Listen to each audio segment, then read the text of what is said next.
or at least thy life from thy youth upwards, like a philosopher. But both to many others and to thyself it is plain that thou art far from philosophy. Thou hast fallen into disorder then, so that it is no longer easy for thee to get the reputation of a philosopher, and thy plan of life also opposes it. If then thou hast truly seen where the matter lies, throw away the thought. How thou shalt seem to others, and be content if thou shalt live the rest of thy life in such wise as thy nature wills. Observe then what it wills, and let nothing else distract thee. For thou hast had experience of many wanderings without having found happiness anywhere, not in syllogisms, nor in wealth, nor in reputation, nor in enjoyment, nor anywhere. Where is it then? In doing what man's nature requires. How then shall a man do this, if he has principles from which come his effects and his acts? What principles?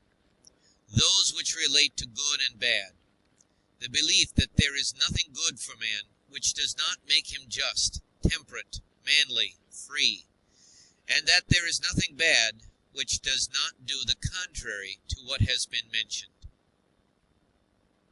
On the occasion of every act, ask thyself, how is this with respect to me? Shall I repent of it? A little time and I am dead, and all is gone.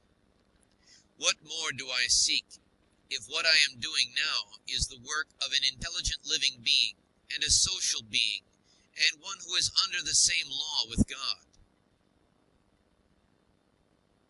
Alexander and Caius and Pompeius, what are they in comparison with Diogenes and Heraclitus and Socrates? For they were acquainted with things, and their causes, forms, and their matter, and the ruling principles of these men were the same, or conformable to their pursuits. But as to the others, how many things had they to care for, and to how many things were they slaves? Consider that men will do the same things nevertheless, even though thou shouldst burst. This is the chief thing. Be not perturbed, for all things are according to the nature of the universal. And in a little time thou wilt be nobody and nowhere, like Hadrianus and Augustus. In the next place, having fixed thy eyes steadily on thy business, look at it. And at the same time, remembering that it is thy duty to be a good man, and what man's nature demands, do that without turning aside, and speak as it seems to thee most just, only let it be with a good disposition, and with modesty, and without hypocrisy. The nature of the universal has this work to do, to remove to that place the things which are in this, to change them, to take them away hence, and to carry them there.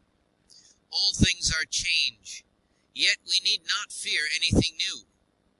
All things are familiar to us, but the distribution of them still remains the same. Every nature is contented with itself when it goes on its way well, and a rational nature goes on its way well when in its thoughts it assents to nothing false or uncertain, and when it directs its movements to social acts only, and when it confines its desires and aversions to the things which are in its power, and when it is satisfied with everything that is assigned to it by the common nature. For of this common nature every particular nature is a part, as the nature of the leaf is a part of the nature of the plant, except that in the plant the nature of the leaf is part of a nature which has not perception or reason, and is subject to be impeded. But the nature of man is part of a nature which is not subject to impediments, and is intelligent and just, since it it gives to everything in equal portions, and according to its worth, times, substance, cause, form, activity, and incident. But examine, not to discover that any one thing compared with any other single thing is equal in all respects, but by taking all the parts together of one thing, and comparing them with all the parts together of another. Thou hast not leisure, or ability, to read, but thou hast leisure, or ability, to check arrogance. Thou hast leisure to be superior to pleasure and pain. Thou hast leisure to be superior to love of fame, and not to be vexed at stupid and ungrateful people, nay, even to care for them.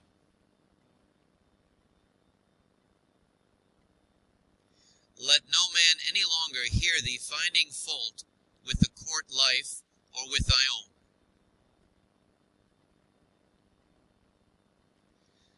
Repentance is a kind of self-reproof for having neglected something useful. But that which is good must be something useful, and the perfect good man should look after it. But no such man would ever repent of having refused any sensual pleasure. Pleasure, then, is neither good nor useful. This thing, what is it in itself, in its own constitution? What is its substance and material? And what its causal nature or form? And what is it doing in the world? And how long does it subsist? When thou risest from sleep with reluctance, remember that it is according to thy constitution and according to human nature to perform social acts. But sleeping is common also to irrational animals. But that which is according to each individual's nature is also more peculiarly its own, and more suitable to its nature, and indeed also more agreeable. Constantly, and, if it be possible, on the occasion of every impression on the soul, apply to it the principles of physic, of ethic, of dialectic. Whatever man thou meetest with, immediately say to thyself, what opinions has this man about good and bad? For it, with respect to pleasure and pain and the causes of each, and with respect to famine and ignominy, death and life, he has such and such opinions. It will seem nothing wonderful or strange to me if he does such and such things, and I shall bear in mind that he is compelled to do so. Remember that as it is a shame to be surprised if the fig tree produces figs, so it is to be surprised if the world produces such and such things of which it is productive. And for the physician and the helmsman, it is a shame to be surprised if a man has a fever, or if the wind, if unfavorable. Remember that to change thy opinion and to follow him who corrects thy error is as consistent with freedom as it is to persist in thy error. For it is thy own, the activity which is exerted according to thy own movement and judgment, and indeed according to thy own understanding too. If a thing is in thy own power, why dost thou do it? But if it is in the power of another, whom dost thou blame? The atoms, chance, or the gods? Both are foolish. Thou must blame nobody. For if thou canst correct what is the cause, but if thou canst not do this, correct at least the thing itself. But if thou canst not do even this, of what use it to thee to find fault? For nothing should be done without a purpose. That which has died falls not out of the universe. If it stays here, it also changes here, and is dissolve into its proper parts, which are elements of the universe and of thyself. And these too change, and they murmur not. Everything exists for some end, a horse, a vine. Why dost thou wonder? Even the sun will say, I am for some purpose, and the rest of the gods will say the same. For what purpose then art thou? To enjoy pleasure? See if common sense allows this. Nature has had regard in everything no less to the end than to the beginning, and the continuance, just like the man who throws up a ball. What good is it then for the ball to be thrown up, or harm for it to come down, or even to have fallen? And what good is it to the bubble while it holds together, or what harm when it is burst? The same may be said of a light also. Turn it, the body, inside out, and see what kind of thing it is, and when it has grown old, what kind of thing it becomes, and when it is diseased. Short-lived are both the praiser and the praised, and the rememberer and the remembered. And all this in a nook of this part of the world, and not even here do all agree, no, not any one with himself, and the whole earth too is a point. Attend to the matter which is before thee, whether it is an opinion or an act or a word. Thou sufferest this justly, for thou choosest rather to become good tomorrow than to be good today. Am I doing anything? I do it with reference to the good of mankind. Does anything happen to me? I receive it and refer it to the gods, and the source of all things, from which all that happens is derived.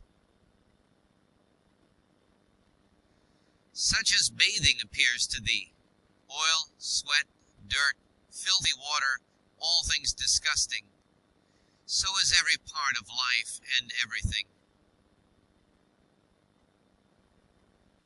Lucilla saw Verus die, and then Lucilla died. Secunda saw Maximus die, and then Secunda died. Epitechonus saw Diotimus die, and then Epitechonus died. Antoninus saw Faustina die, and then Antoninus died. Such is everything. Caelor saw Hadrianus die, and then Caelor died. And those sharp-witted men, either seers or men inflated with pride, where are they? For instance, the sharp-witted men, Charax and Demetrius, the Platonist, and Eudaimon, and anyone else like them, all ephemeral, dead long ago.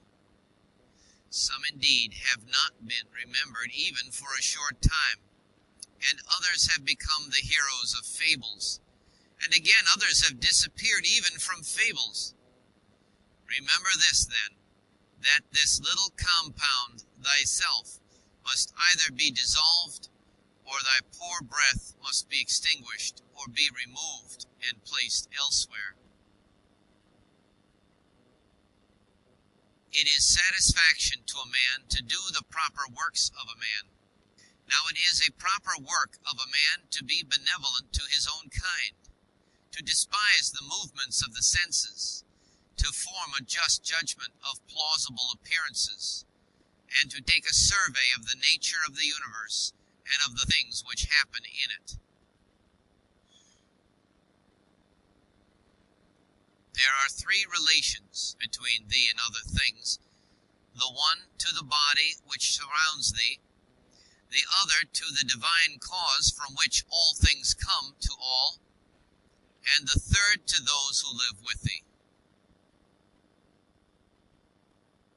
Pain is either an evil to the body, then let the body say what it thinks of it, or to the soul. But it is in the power of the soul to maintain its own serenity and tranquility, and not to think that pain is an evil.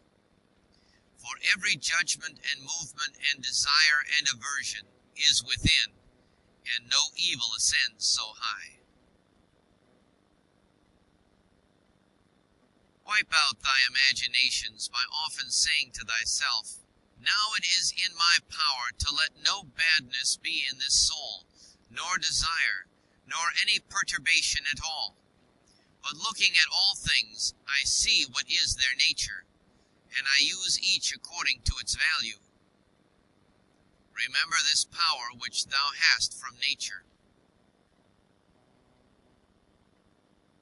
Speak both in the Senate and to every man, whoever he may be, appropriately, not with any affectation. Use plain discourse. Augustus' court, wife, daughter, descendants, ancestors, sister, Agrippa, kinsmen, intimates, friends, Arius, Maecenas, physicians, and sacrificing priests. The whole court is dead. Then turn to the rest, not considering the death of a single man, but of a whole race, as of the Pompei, and that which is inscribed on the tombs, the last of his race. Then consider what trouble those before them have had, that they might leave a successor, and then that of necessity someone must be the last. Again, here consider the death of a whole race. It is thy duty to order thy life well in every single act, and if every act does its duty, as far as is possible, be content, and no one is able to hinder thee, so that each act shall not do its duty. But something external will stand in the way. Nothing will stand in the way of thy acting justly and soberly and considerately, but perhaps some other active power will be hindered.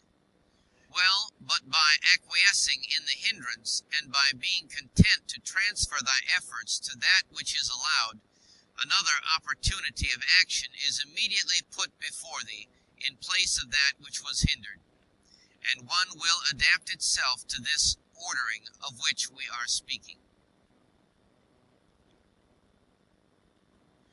Receive wealth or prosperity without arrogance, and be ready to let it go.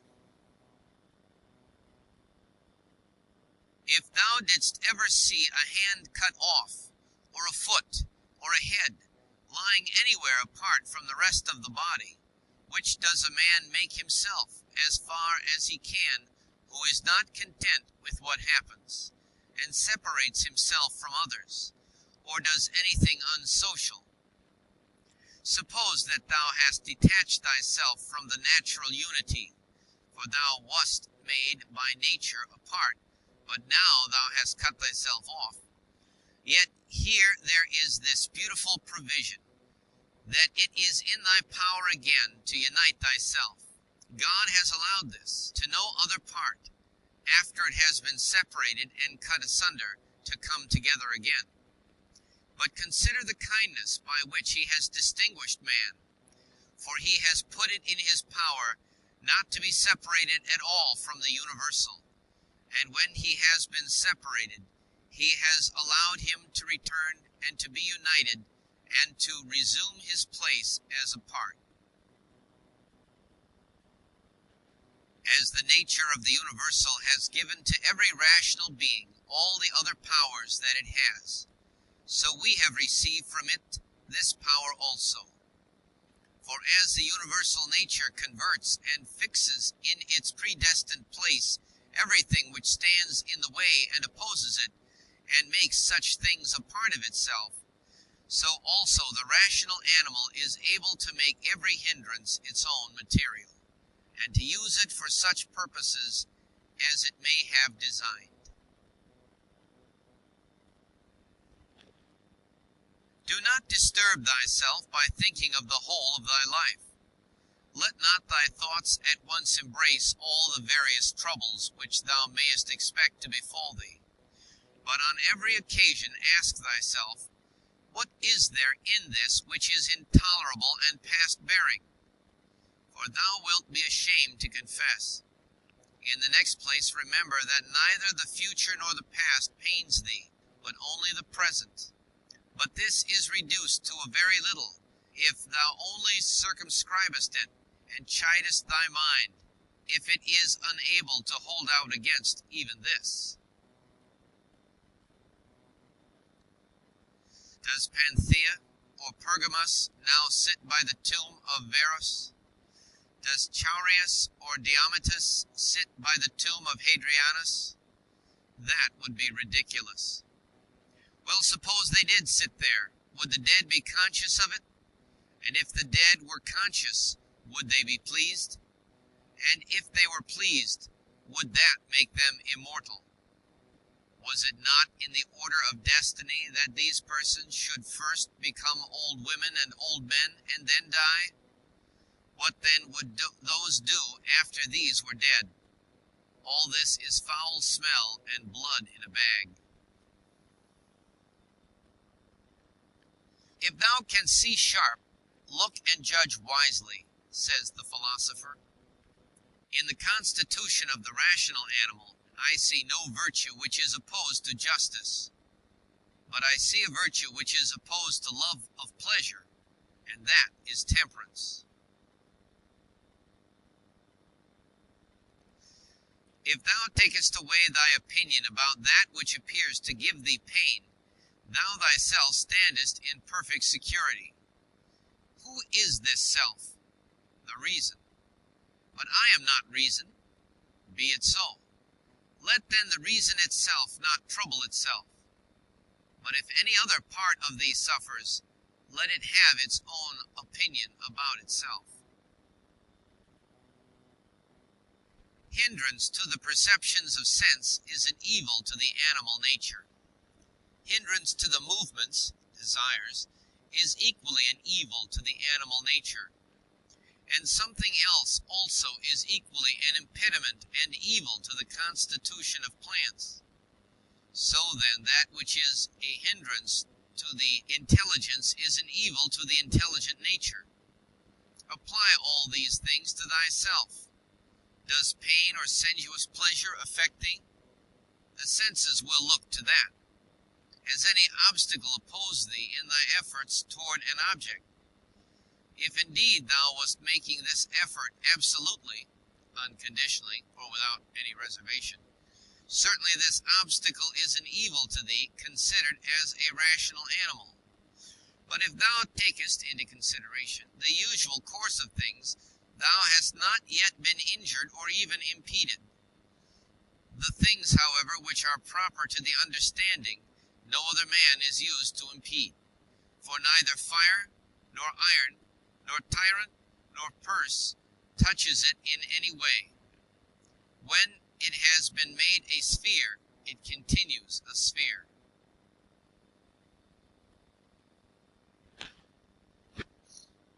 It is not fit that I should give myself pain, for I have never intentionally given pain even to another. Different things delight different people, but it is my delight to keep the ruling faculty sound without turning either from any man or from any of the things which happen to men, but looking at and receiving all with welcome eyes and using everything according to its nature. See that thou secure this present time to thyself. For those who rather pursue posthumous fame do not consider that the men of aftertime will be exactly such as these whom they cannot bear now, and both are mortal. And what is it in any way to thee if these men of aftertime utter this or that sound, or have this or that opinion about thee? Take me and cast me where thou wilt, for there I shall keep my divine part tranquil, that is, content if it can feel and act comfortably to its proper constitution. Is this change of place sufficient reason why my soul should be unhappy and worse than it was, depressed, expanded, shrinking, affrighted? And what wilt thou find which is sufficient reason for this? Nothing can happen to any man which is not human accident, nor to an ox which is not according to the nature of an ox, nor to vine which is not according to the nature of a vine, nor to a stone which is not proper to a stone. If then there happens to each thing both what is usual and natural, why shouldst thou complain?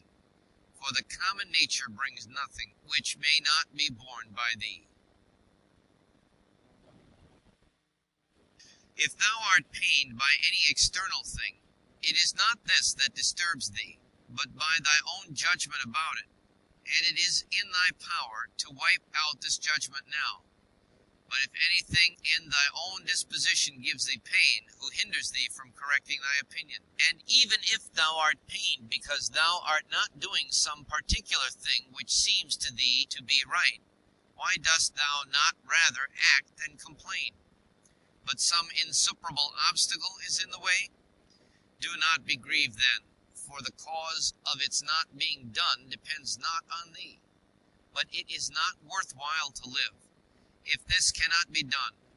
Take thy departure then from life, contentedly, just as he dies who is in full activity, and well pleased too with the things which are obstacles. Remember that the ruling faculty is invincible. When self-collected, it is satisfied with itself. If it does nothing which it does not choose to do, even if it resist from mere obstinacy, what then will it be when it forms a judgment about anything aided by reason and deliberately? Therefore, the mind which is freedom from passions is a citadel. For man has nothing more secure to which he can fly for refuge, and for the future to be inexpugnable. He then who has not seen this is an ignorant man, but he who has seen it and does not fly to this refuge is unhappy. Say nothing more to thyself than what the first appearances report. Suppose that it has been reported to thee that a certain person speaks ill of thee. This has been reported, but that thou hast been injured, this has not been reported. I see that my child is sick, I do see, but that he is in danger, I do not see. Thus then always abide by the permanent appearances, and add nothing thyself from within, and when nothing happens to thee, or rather add something like a man who knows everything that happens in the world. A cucumber is bitter, throw it away. There are briars in the road, turn aside from them. This is enough. Do not add, and why were such things made in the world? For thou wilt be ridiculed by a man who is acquainted with nature, as thou wouldst be ridiculed by a carpenter and a shoemaker if thou didst find fault because thou seest in their workshops savings and cuttings from which they make.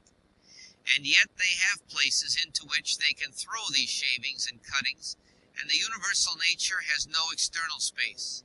But the wondrous part of her art is that though she has circumscribed herself, everything within her which appears to decay and to grow old and to be useless, she changes into herself, and again makes new things from these very same, so that she requires neither substance from without, nor wants a place into which she may cast that which delays. She is content then with her own space, and her own matter, and her own heart. Neither in thy actions be sluggish, nor in thy conversation without method, nor wandering in thy thoughts, nor let there be in thy soul inward contention or external effusion, nor in life be so busy as to leave no pleasure. Suppose that men kill thee, cut thee in pieces, curse thee. What then can these things do to prevent thy mind from remaining pure, wise, sober, just? For instance, if a man should stand by a limpid, pure spring and curse it, the spring never ceases setting up potable water. And if he should cast clay into it, or filth, it will speedily disperse them and wash them out, and will not be at all polluted. How then shalt thou possess a perpetual fountain, and not a mere wall? By forming thyself hourly to freedom conjoined with contentment, simplicity, and modesty. He who does not know what the world is, does not know where he is. And he who does not know for what purpose the world exists, does not know who he is, nor what the world is. But he who has failed in any of these things could not even say for what purpose he exists himself. What then dost thou think of him who avoids or seeks the praise of those who applaud, of men who know not either where they are or who they are? Dost thou wish to be praised by a man who curses himself thrice every hour?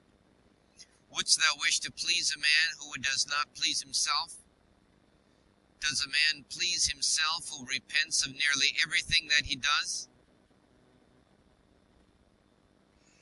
No longer let thy breathing only act in concert with the air which surrounds thee, but let thy intelligence also now be in harmony with the intelligence which embraces all things. For the intelligent power is no less diffused in all parts and pervades all things from him who is willing to draw it to him than the aerial power for him who is able to respire it. Generally, wickedness does no harm at all to the universe, and particularly the wickedness of one man does no harm or another. It is only harmful to him who has it in his power to be released from it as soon as he shall choose. To my own free will, the free will of my neighbor is just as indifferent as his poor health and flesh. For though we are made especially for the sake of one another, still the ruling power of each of us has its own office, for otherwise my neighbor's wickedness would be my harm, which God has not willed in order that my unhappiness might not depend on another. The sun appears to be poured down, and in all directions indeed it is diffused, yet it is not effused. For this diffusion is extension.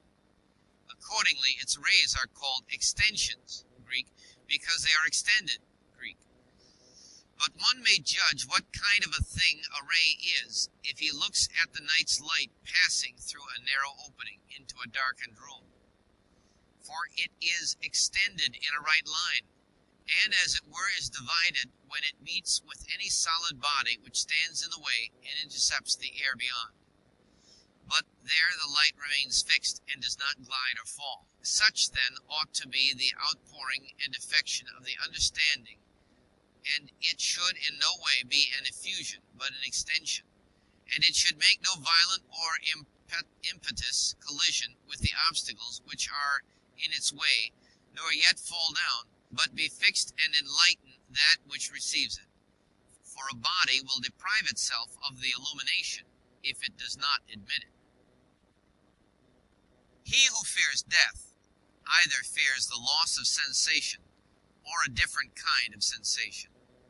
But if thou shalt have no sensation, neither wilt thou feel any harm. And if thou shalt acquire another kind of sensation, thou wilt be a kind of living being who will not cease. Men exist for the sake of one another. Teach them then, or bear with them. In one way an arrow moves, in another way the mind. The mind indeed, both when it exercises caution and when it is employed about iniquity, moves straight onward not the less, and to its object. Enter into every man's ruling faculty, and also let every other man enter into thine. End of chapter 8. Chapter 9. He who acts unjustly acts impiously. For since the universal nature has made rational animals for the sake of one another, to help one another according to their deserts, but in no way to injure one another, he who transgresses her will is clearly guilty of impiety towards the highest divinity.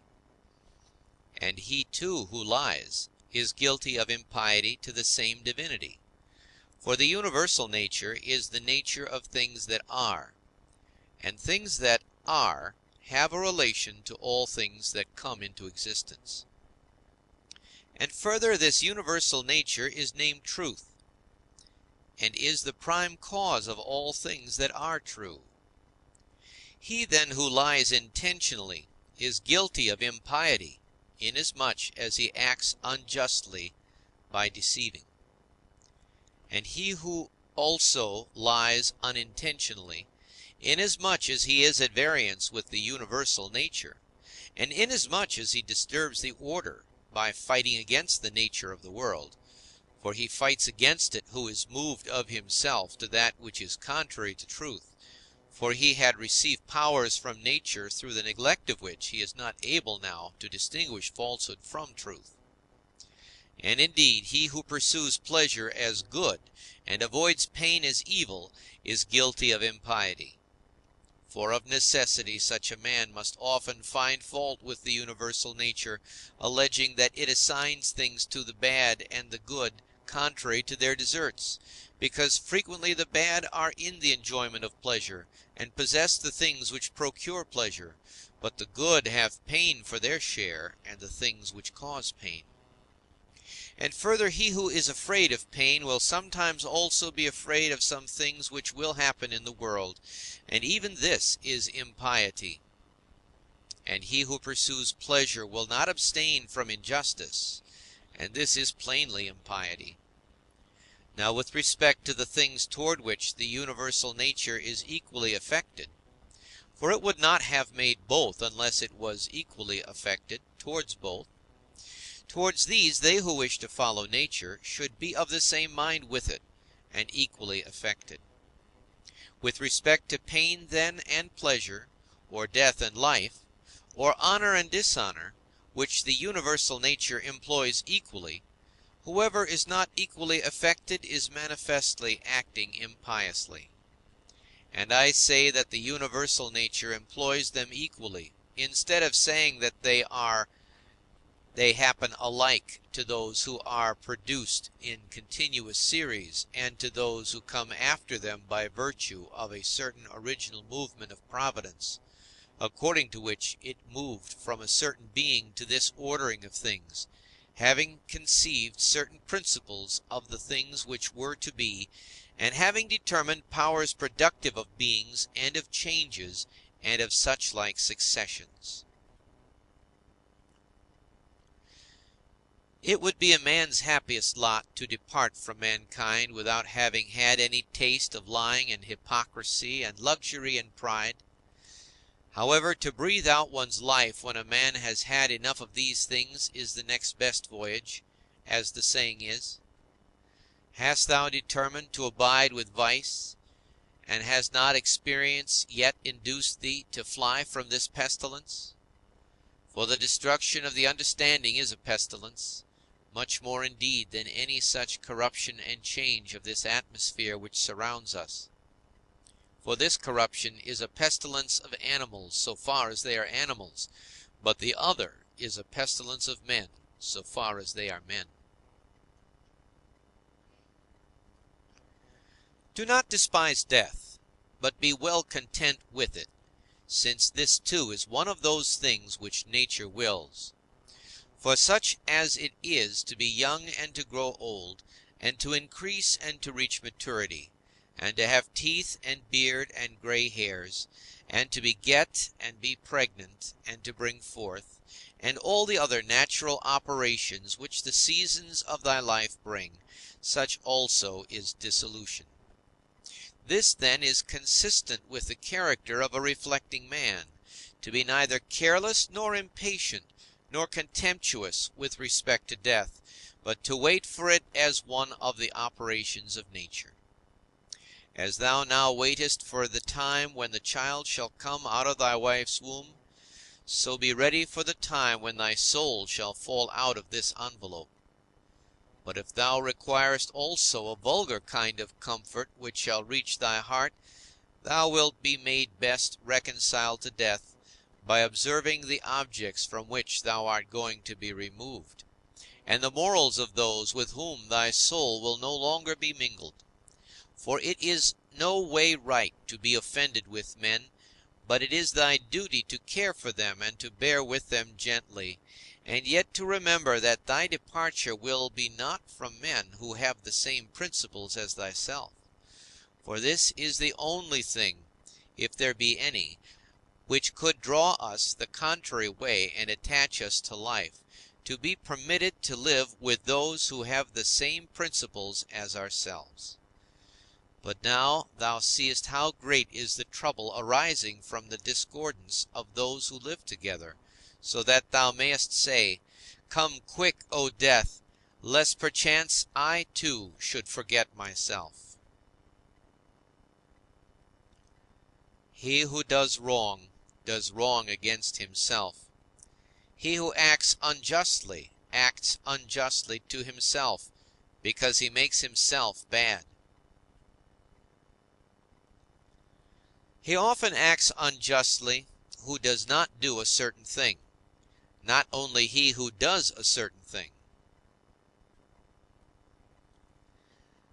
Thy present opinion, founded on understanding, and thy present conduct, directed to social good, and thy present disposition of contentment with everything which happens, that is enough. Wipe out imagination. Check desire. Extinguish appetite. Keep the ruling faculty in its own power. Among the animals which have not reason, one life is distributed.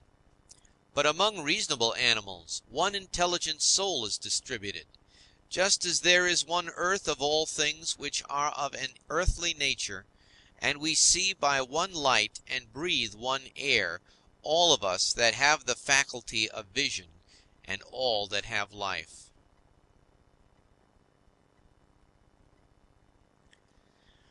All things which participate in anything which is common to them all move towards that which is of the same kind with themselves. Everything which is earthly turns toward the earth. Everything which is liquid flows together. And everything which is of an aerial kind does the same, so that they require something to keep them asunder, and the application of force. Fire indeed moves upwards on account of the elemental fire, but it is so ready to be kindled together with all the fire which is here, that even every substance which is somewhat dry is easily ignited, because there is less mingled with it of that which is a hindrance to ignition. Accordingly, then, everything also which participates in the common intelligent nature moves in like manner towards that which is of the same kind with itself, or moves even more. For so much as it is superior in comparison with all other things, in the same degree also it is more ready to mingle with and to be fused with that which is akin to it. Accordingly, among animals devoid of reason, we find swarms of bees and herds of cattle, and the nurture of young birds, and in a manner loves. For even in animals there are souls, and that power which brings them together is seen to exert itself in the superior degree, and in such a way as never has been observed in plants, or in stones, nor in trees. But in rational animals there are political communities and friendships, and families and meetings of people, and in wars, treaties, and armistices. But in the things which are still superior, even though they are separated from one another, unity in a manner exists, as in the stars. Thus the ascent to the higher degree is able to produce a sympathy even in things which are separated. See then what now takes place. For only intelligent animals have now forgotten this mutual desire and inclination, and in them alone the property of flowing together is not seen. But still, though men strive to avoid this union, they are caught and held by it, for their nature is too strong for them, and thou wilt see what I say, if thou only observest. Sooner then will one find anything earthy which comes in contact with no earthy thing, than a man altogether separated from other men. Both man and God and the universe produce fruit. At the proper seasons each produces it. But if usage has especially fixed these terms to the vine and like things, this is nothing. Reason produces fruit both for all and for itself, and there are produced from it other things of the same kind as reason itself. If thou art able, correct by teaching those who do wrong. But if thou canst not, remember that indulgence is given to thee for this purpose, and the gods too are indulgent to such persons. And for some purposes they even help them to get health, wealth, reputation, so kind they are. And it is in thy power also. Or say, who hinders thee? Labor not as one who is wretched, nor yet as one who would be pitied or admired, but direct thy will to one thing only, to put thyself in motion and to check thyself, as the social reason requires. Today I have got out of all trouble, or rather I have cast out all trouble, for it was not outside, but within, and in my opinions. All things are the same, familiar in experience, and ephemeral in time, and worthless in the matter. Everything now is just as it was in the time of those whom we have buried. Things stand outside of us, themselves by themselves, neither knowing aught of themselves, nor expressing any judgment. What is it, then, which does judge about them? The ruling faculty. Not in passivity, but in activity, lie the evil and the good of the rational social animal, just as his virtue and his vice lie not in passivity, but in activity.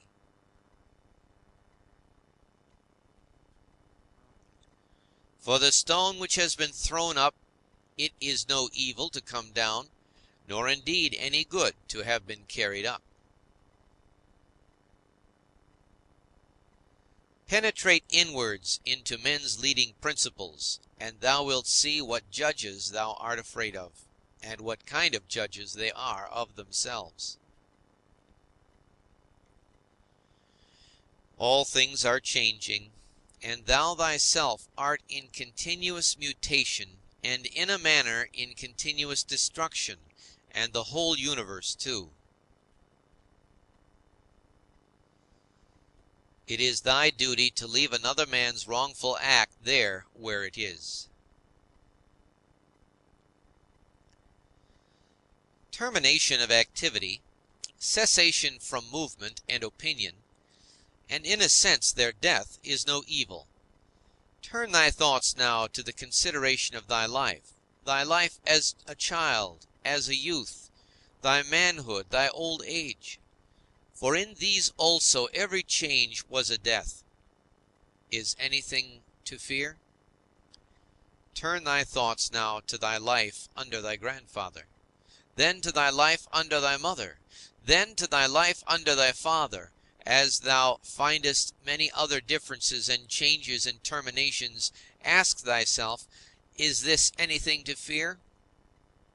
In like manner, then, neither are the termination and cessation and change of thy whole life a thing to be afraid of. Hasten to examine thy own ruling faculty, and that of the universe, and that of thy neighbor.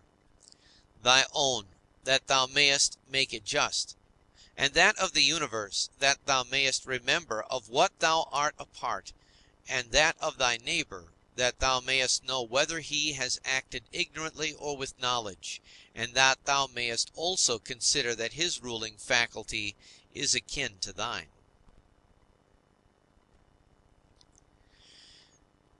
As thou art thyself a component part of a social system, so let every act of thine be a component part of social life. Whatever act of thine, then, has no reference, either immediately or remotely, to a social end, this tears asunder thy life, and does not allow it to be one, and is of the nature of a mutiny, just as when in a popular assembly a man acting by himself stands apart from the general agreement. Quarrels of little children and their sports, and poor spirits carrying about dead bodies, such is everything. And so what is exhibited in the representation of the mansions of the dead strikes our eyes more clearly. Examine into the quality of the form of an object, and detach it altogether from its material part, and then contemplate it. Then determine the time, the longest which a thing of this peculiar form is naturally made to endure.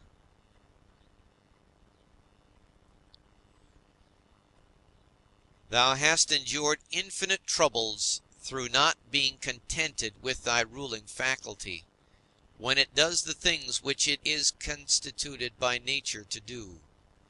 But enough of this. When another blames thee or hates thee, or when men say about thee anything injurious, approach their poor souls, penetrate within, and see what kind of men they are.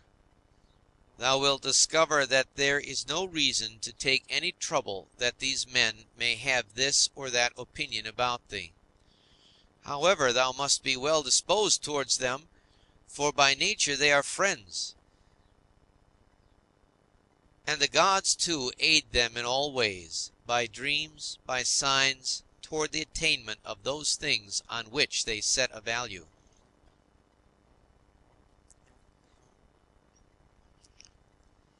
The periodic movements of the universe are the same up and down from age to age, and either the universal intelligence puts itself in motion for every separate effect, and if this is so, be thou content with that which is the result of its activity, or it puts itself in motion once, and everything else comes by way of sequence in a manner, where indivisible elements are the origin of all things. In a word, if there is a God, all is well, and if chance rules, do not thou also be governed by it. Soon will the earth cover us all. Then the earth too will change, and the things also which result from change will continue to change forever, and these again forever. For if a man reflects on the changes and transformations which follow one another like wave after wave, and their rapidity, he will despise everything which is perishable.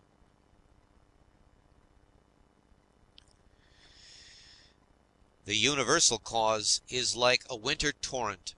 It carries everything along with it. But how worthless are all these poor people who are engaged in matters political, and, as they suppose, are playing the philosopher.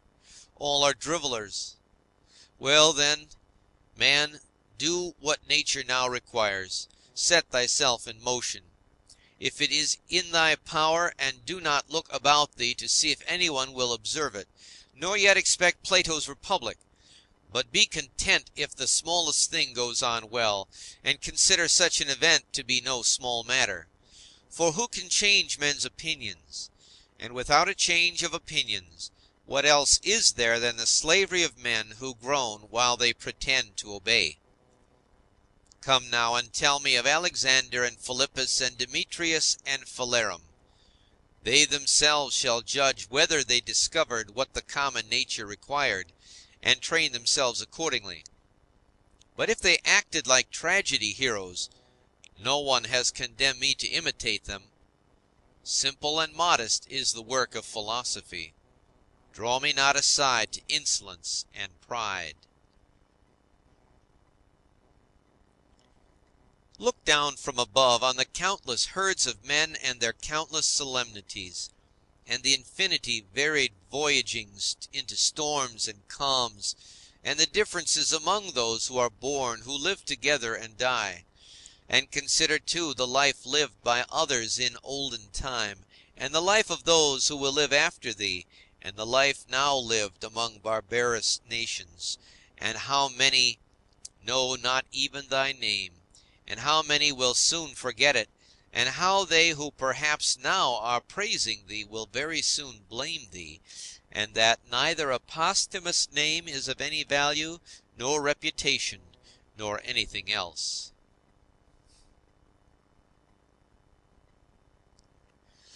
Let there be freedom from perturbations with respect to the things which come from the external cause. And let there be justice in the things done by virtue of the internal cause. That is, let there be movement and action terminating in this, in social acts, for this is according to thy nature.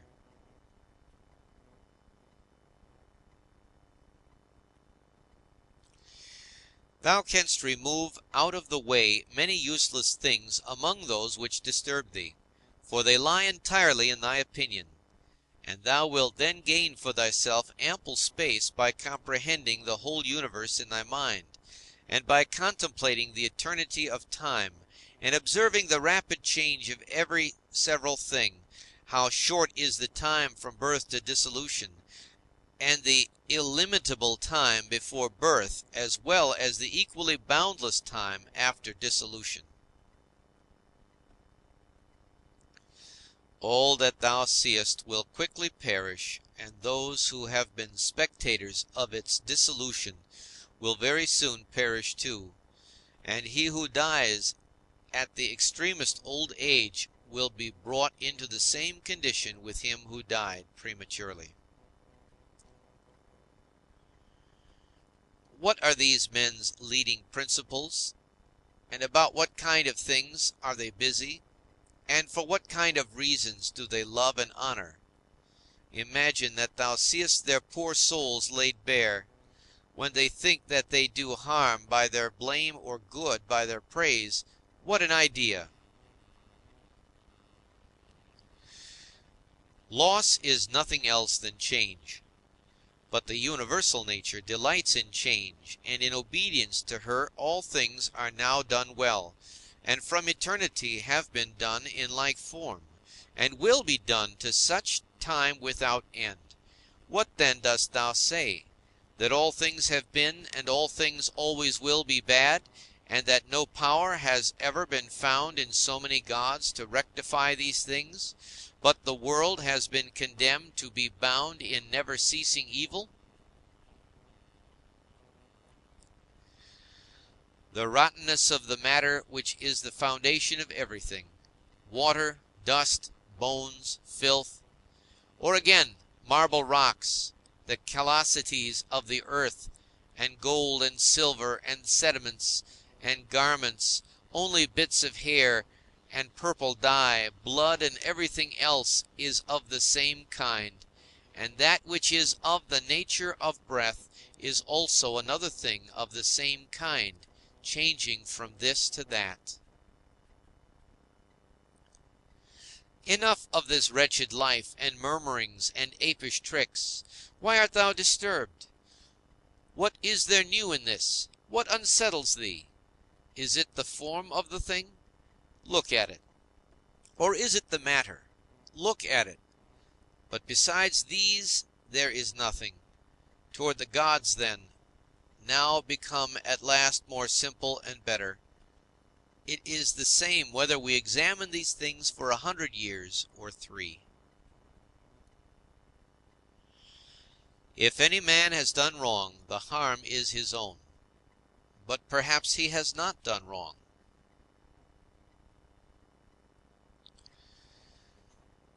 Either all things proceed from one intelligent source, and come together as in one body, and the part ought not to find fault with what is done for the benefit of the whole, or there are only atoms, and nothing else than mixture and dispersion. Why then art thou disturbed?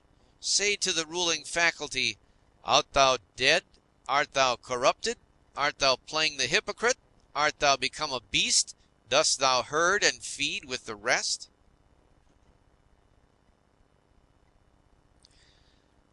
Either the gods have no power, or they have power. If then they have no power, why dost thou pray to them?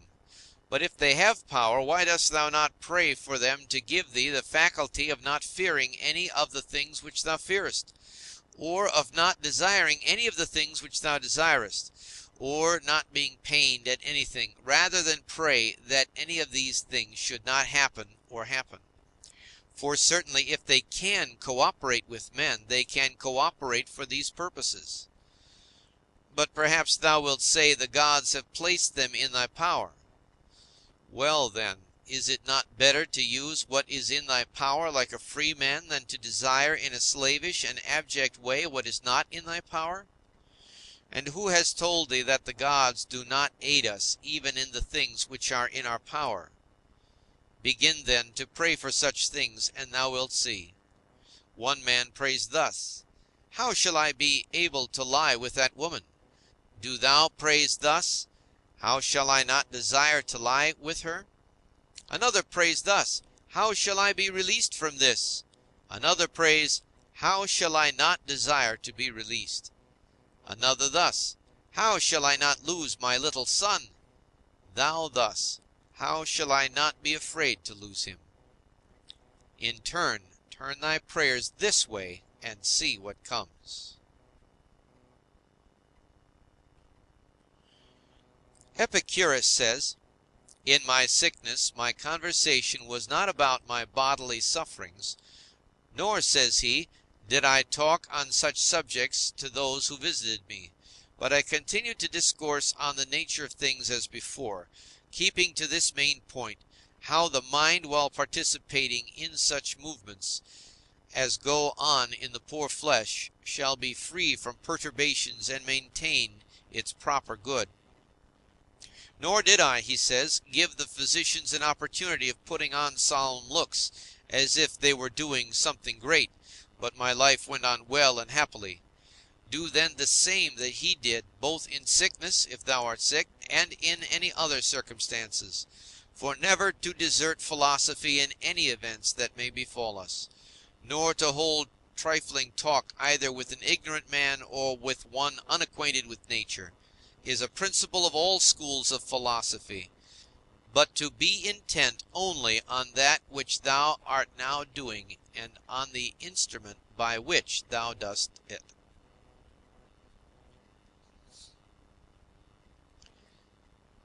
When thou art offended with any man's shameless conduct, immediately ask thyself, is it possible then that shameless men should not be in the world?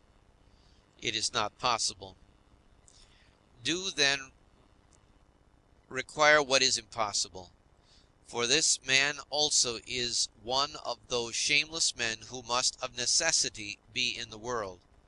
Let the same considerations be present to thy mind in the case of the knave and the faithless man, and of every man who does wrong in any way.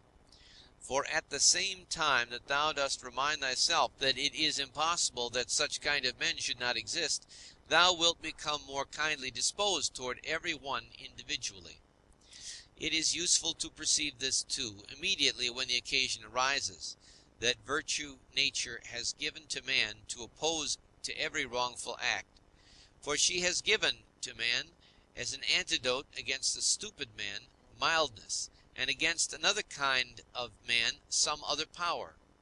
And in all cases it is possible for thee to correct thy teaching the man who is gone astray. For every man who errs misses his object and is gone astray. Besides, wherein hast thou been injured?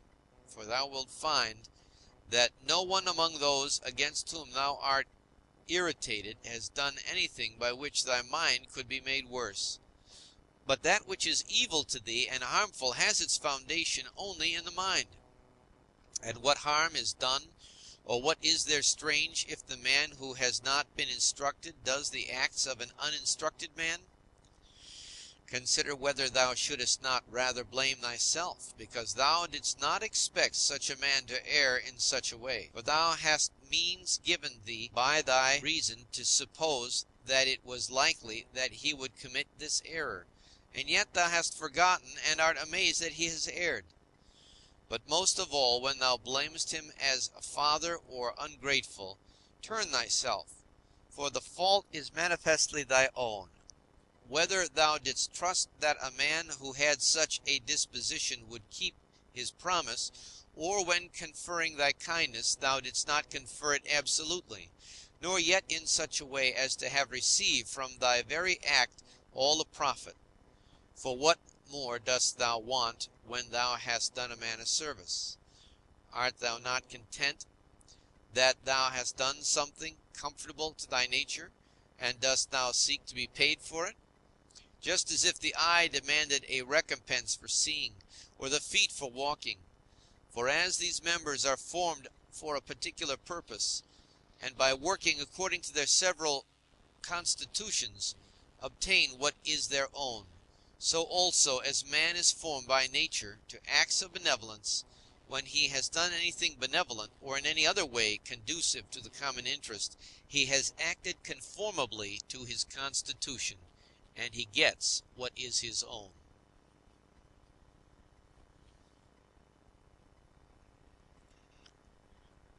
End of chapter 9. Section 10.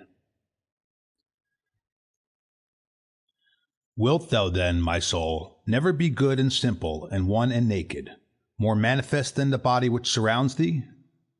Wilt thou never enjoy an affectionate and contented disposition? Wilt thou never be full and without a want of any kind, longing for nothing more, nor desiring anything, either animate or inanimate, for the enjoyment of pleasures, nor yet desiring time wherein thou shalt have longer enjoyment, or place, or pleasant climate, or society of men with whom thou mayest live in harmony? But wilt thou be satisfied with thy present condition, and pleased with all that is about thee, and wilt thou convince thyself that thou hast everything, and that it comes from the gods, that everything is well for thee, and will be well whatever shall please them, and whatever they shall give for the conservation of perfect living being, the good, and just, and beautiful, which generates and holds together all things, and contains and embraces all things which are dissolved for the production of other like things? Wilt thou never be such that thou shalt so dwell in community with gods and men as neither to find fault with them at all, nor to be condemned by them? 2. Observe what thy nature requires, so far as thou art governed by nature only. Then do it and accept it. If thy nature, so far as thou art a living being, shall not be made worse by it.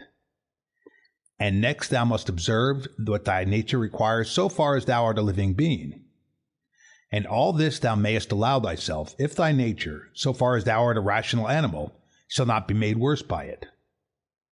But the rational animal is consequently also a political animal. Use these rules then, and trouble thyself about nothing else. 3. Everything which happens, either happens in such wise as thou art formed by nature to bear it, or as thou art not formed by nature to bear it. If then it happens to thee in such a way as thou art formed by nature to bear it, do not complain, but bear it as thou art formed by nature to bear it. But if it happens in such wise as thou art not formed by nature to bear it, do not complain, for it will perish after it has consumed thee. Remember, however, that thou art formed by nature to bear everything, with respect to which it depends on thy own opinion to make it endurable and tolerable, by thinking that it is either thy interest or thy duty to do this. 4. If a man is mistaken, instruct him kindly and show him his error. But if thou art not able, blame thyself, or blame not even thyself. 5.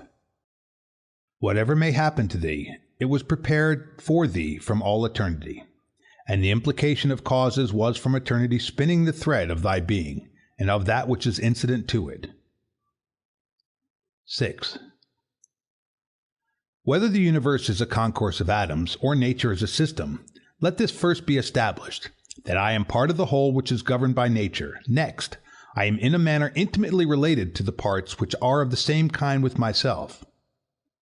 For remembering this, inasmuch as I am a part, I shall be discontented with none of the things which are assigned to me out of the whole.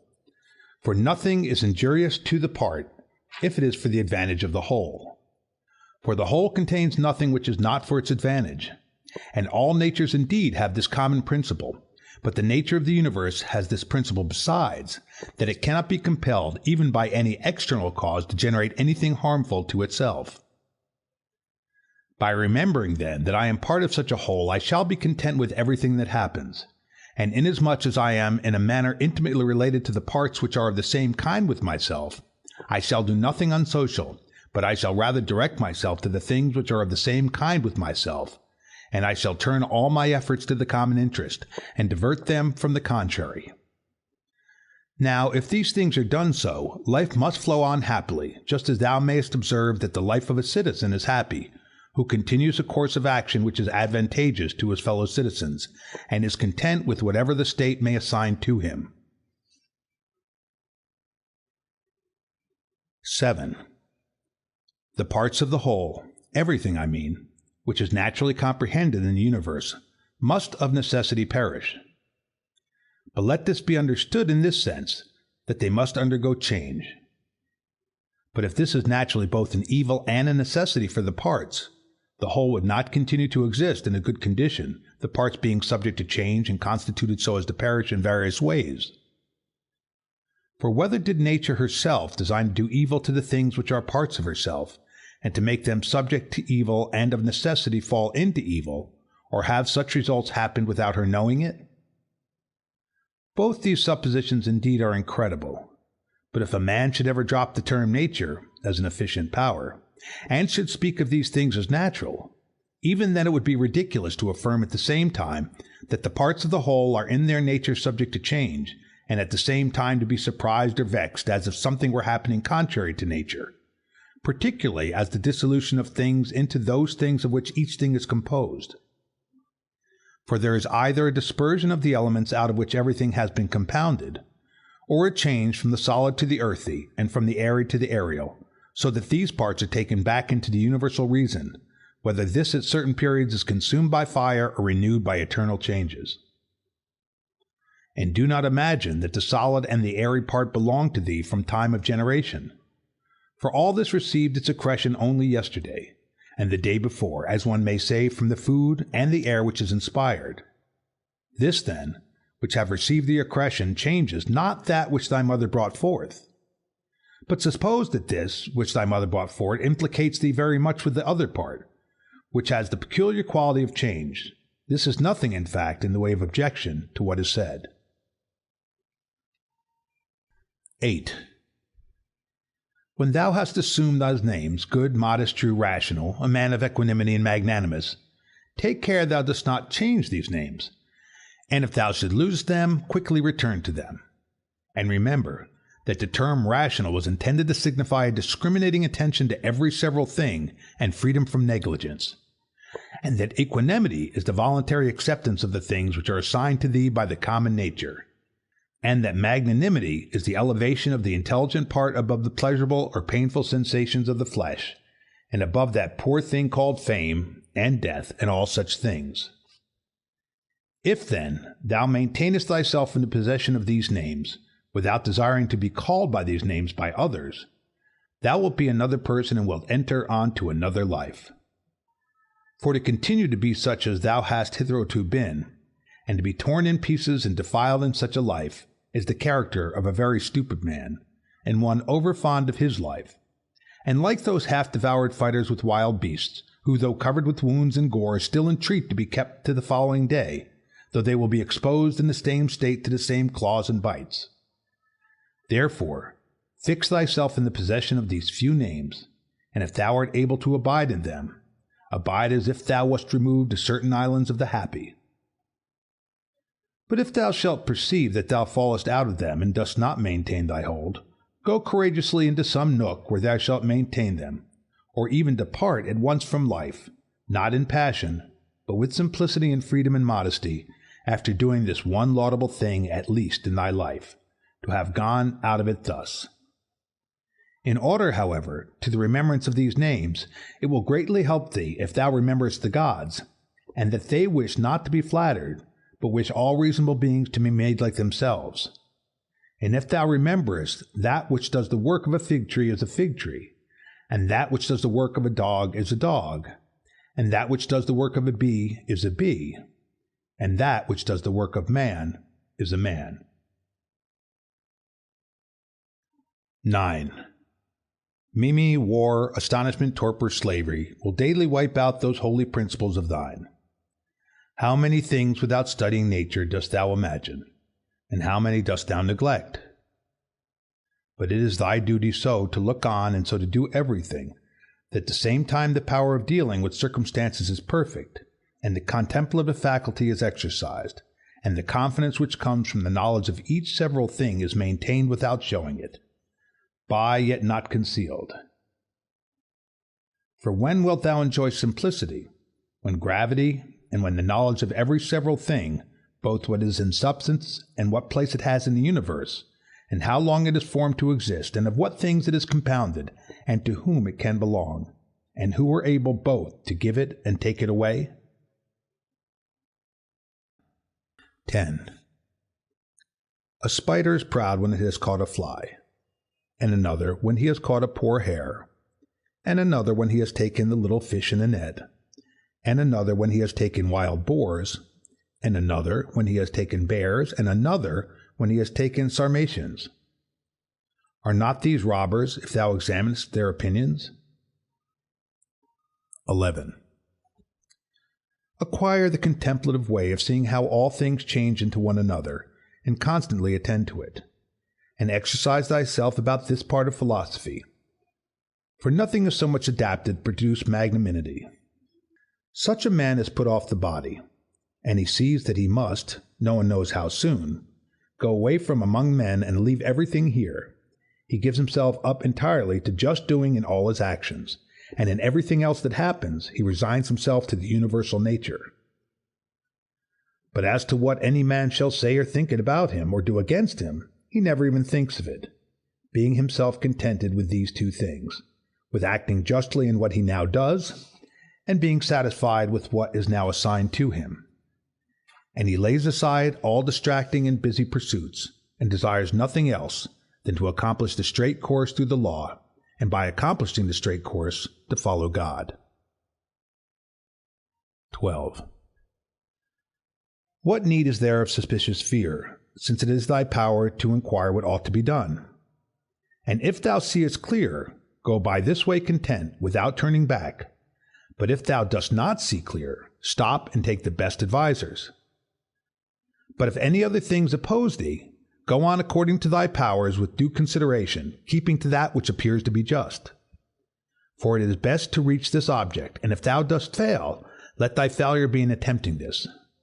He who follows reason in all things is both tranquil and active at the same time, and also cheerful and collected. 13. Inquire of thyself, as soon as thou wakest from sleep, whether it will make any difference to thee if another does what is just and right. It will make no difference. Thou hast not forgotten, I suppose, that those who assume arrogant airs in bestowing their praise or blame on others are such as they are at bed and at board, and thou hast not forgotten what they do, and what they avoid, and what they pursue, and how they steal and how they rob, not with hands and feet, but with their most valuable part, by means of which there is produced, when a man chooses, fidelity, modesty, truth, law, a good demon, and happiness. 14. To her who gives and takes back all, to nature, the man who is instructed and modest says, "Give what thou wilt, take back what thou wilt." And he says this not proudly, but obediently and well pleased with her. 15. Short is the little which remains to thee of life. Live as on a mountain, for it makes no difference whether a man lives there or here, if he lives everywhere in the world as an estate. Let men see, let them know a real man who lives according to nature. If they cannot endure him, let them kill him, for that is better than to live like this. 16. No longer talk at all about the kind of man that a good man ought to be, but be such. 17. Constantly contemplate the whole of time and the whole of substance, and consider that all individual things as to substance are as a grain of a fig, and as to time, the turning of a gimlet. 18. Look at everything that exists, and observe that it is already in dissolution and in change, and as it were putrefaction or dispersion, or that everything is so constituted by nature as to die. 19. Consider what men are when they are eating, sleeping, generating, easing themselves, and so forth. Then what kind of men they are when they are imperious and arrogant, or angry and scolding from their elevated place. But a short time ago, to how many they were slaves, and for what things? And after a little time, consider in what a condition they will be. 20. That is for the good of each thing, which the universal nature brings to each, and it is for its good at the time when nature brings it. 21. The earth loves a shower, and the solemn aether loves, and the universe loves to make whatever it is about to be. I say then to the universe, that I love as thou lovest, and is not this too said, that this or that loves is wont to be produced? 22. Either thou livest here, and hast already accustomed thyself to it, or thou art going away, and this was on thy own will, or thou art dying, and hast discharged thy duty. But besides these things there is nothing. Be of good cheer, then. 23. Let this always be plain to thee, that this piece of land is like any other, and that all things here are the same with things on top of a mountain, or on the seashore, or wherever thou choosest to be. For thou wilt find just what Plato says, dwelling within the walls of a city as in a shepherd's fold on a mountain. 24. What is my ruling faculty now to me? And of what nature am I now making it? And for what purpose am I now using it? Is it void of understanding? Is it loosed and rent asunder from social life? Is it melted into and mixed with the poor flesh so as to move together with it? 25.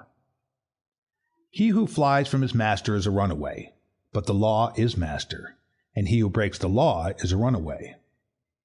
And he also who is grieved or angry or afraid is dissatisfied because something has been, or is, or shall be of the things which are appointed by him who rules all things. And he is law, and assigns to every man what is fit. He then who fears or is grieved or is angry is a runaway. 26. A man deposits seed in a womb and goes away, and then another cause takes it, and labors on it, and makes a child. What a thing from such a material! Again, the child passes food down the throat, and then another cause takes it and makes it perception and motion. And in fine life and strength and other things, how many and how strange! Observe then the things which are produced in such a hidden way, and see the power just as we see the power which carries things downwards and upwards, not with the eyes, but still no less plainly. 27. Constantly consider how all things such as they now are in time past also were, and consider that they will be the same again. And place before thy eyes entire dramas and stages of the same form, whatever thou hast learned from thy experience or from older history. For example, the whole court of Hadrianus, and the whole court of Antoninus, and the whole court of Philippus, Alexander, Croesus, for all those were dramas such as we see now, only with different actors. 28. Imagine every man who is grieved at anything or discontented to be like a pig which is sacrificed and kicks and screams. Like this pig also is he who on his bed in silence laments the bonds in which we are held, and consider that only to the rational animal is it given to follow voluntarily what happens, but simply to follow is a necessity imposed on all. 29. Severally on the occasion of everything that thou dost, pause and ask thyself if death is a dreadful thing because it deprives thee of this. 30. When thou art offended at any man's fault, forthwith turn to thyself and reflect in what like manner thou dost err thyself, for example, in thinking that money is a good thing, or pleasure, or a bit of reputation, and the like. For by attending to this thou wilt quickly forget thy anger, if this consideration also is added, that the man is compelled, for what else could he do? Or, if thou art able, take away from him the compulsion. 31. When thou hast seen Satron the Socratic, think of Eutyches or Hymen. And when thou hast seen Euphrates, think of Eutychion or Sylvanus. And when thou hast seen Alciphron, think of Troipophorus. And when thou hast seen Xenophon, think of Crito of Severus. And when thou hast looked on thyself, think of any other Caesar, and, in the case of every one, do in like manner. Then let this thought be in thy mind. Where then are those men? Nowhere, or nobody knows where. For thus continuously thou wilt look at human things as smoke and nothing at all, especially if thou reflectest at the same time that what is once changed will never exist again in the infinite duration of time. But thou, in what a brief space of time is thy existence? And why art thou not content to pass through this short time in an orderly way? What matter and opportunity for thy activity art thou avoiding? For what else are all these things except exercises for the reason, when it has viewed carefully and by examination into their nature the things which happen in life? Persevere then until thou shalt have made these things thy own, as the stomach which is strengthened makes all things its own, as the blazing fire makes flame and brightness out of everything that is thrown into it.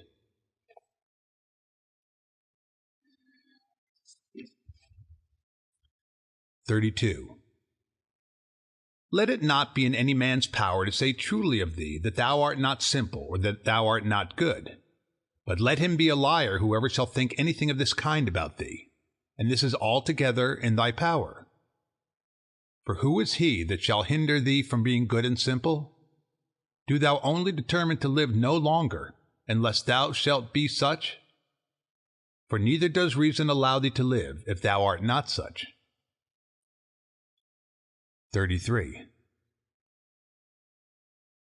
What is that which as to this material our life can be done or said in a way most conformable to reason? For whatever this may be, it is in thy power to do it or say it, and do not make excuses that thou art hindered. Thou wilt not cease to lament till thy mind is in such a condition that, what luxury is to those who enjoy pleasure, such shall be to thee in the matter which is subjected and presented to thee, the doing of things which are conformable to man's constitution. For a man ought to consider as an enjoyment everything which is in his power to do according to his own nature.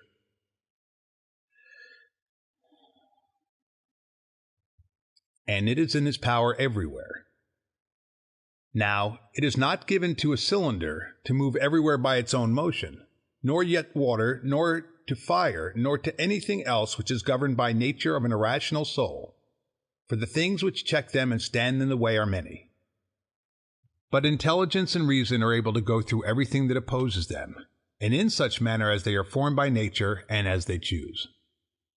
Place before thy eyes this facility with which the reason will be carried through all things, as fire upwards, as a stone downwards, as a cylinder down an inclined surface, and seek nothing further. For all other obstacles either affect the body only, which is a dead thing, or, except through opinion and the yielding of the reason itself, they do not crush nor do any harm of any kind, for if they did, he who felt it would immediately become bad.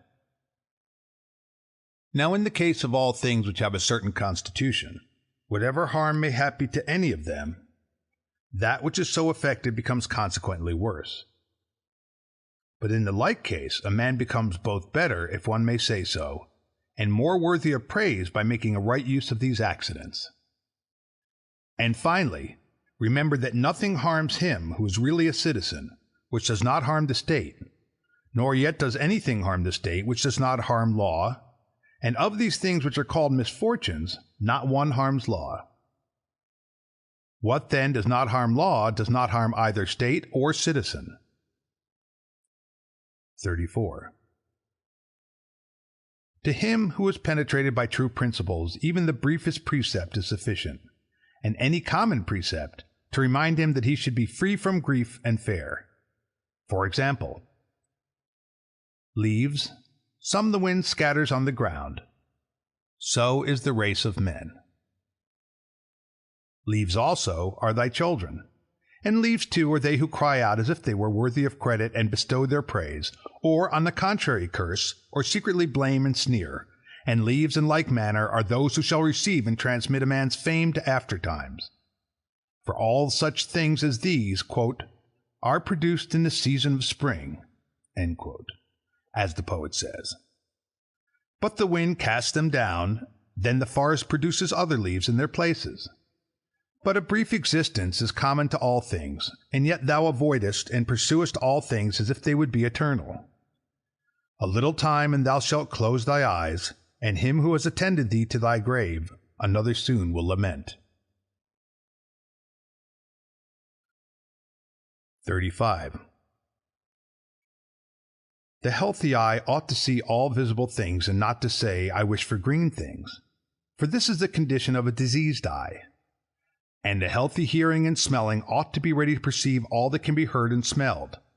And the healthy stomach ought to be with respect to all food just as the mill with respect to all things which it is formed to grind. And accordingly, the healthy understanding ought to be prepared for everything which happens, but that which says, let my dear children live, and let all men praise whatever I may do, is an eye which seeks for green things, or teeth which seek for soft things. 36. There is no man so fortunate that there shall not be by him when he is dying some who are pleased with what is going to happen. Suppose that he was a good and wise man. Will there not be at last someone to say to himself, let us at last breathe freely, being relieved from this schoolmaster? It is true that he was harsh to none of us, but I perceive that he tacitly condemns us. This is what is said of a good man. But in our own case, how many other things are there for which there are many who wish to get rid of us? Thou wilt consider this then when thou art dying, and thou wilt depart more contentedly by reflecting thus. I am going away from such a life, in which even my associates, in behalf of whom I have striven so much, prayed and cared, themselves wish me to depart, hoping perchance to get some little advantage by it. Why, then, should a man cling to a longer stay here? Do not, however, for this reason go away less kindly disposed to them, but preserving thy own character, and friendly and benevolent and mild, and on the other hand not as if thou wast torn away, but as a man who dies a quiet death. The poor soul is easily separated from the body. Such also ought thy departure from men to be, for nature united thee to them and associated thee. But does she now dissolve the union? Well, I am separated as from kinsmen, not, however, dragged resisting, but without compulsion, for this too is one of the things according to nature. 37. Accustom thyself as much as possible on the occasion of anything being done by any person to inquire with thyself, for what object is this man doing this? But begin with thyself and examine thyself first. 38. Remember that this which pulls the strings is the thing which is hidden within. This is the power of persuasion. This is life. This, if one may say so, is man. In contemplating thyself, never include the vessel which surrounds thee, and these instruments were attached about it. For they are like to an axe, differing only in this, that they grow to the body. For indeed there is no more use in these parts, without the cause which moves and checks them, than in the weaver's shuttle, and the writer's pen, and the driver's whip. End of section 10. Chapter 11. These are the properties of the rational soul. It sees itself, analyzes itself, and makes itself such as it chooses. The fruit which it bears itself enjoys. For the fruit of plants, and that in animals which corresponds to fruits others enjoy. It obtains its own end, wherever the limit of life may be fixed. Not as in a dance, and in a play, and in such like things, where the whole action is incomplete, if anything cuts it short; but in every part, and wherever it may be stopped, it makes what has been set before it full and complete, so that it can say, I have what is my own.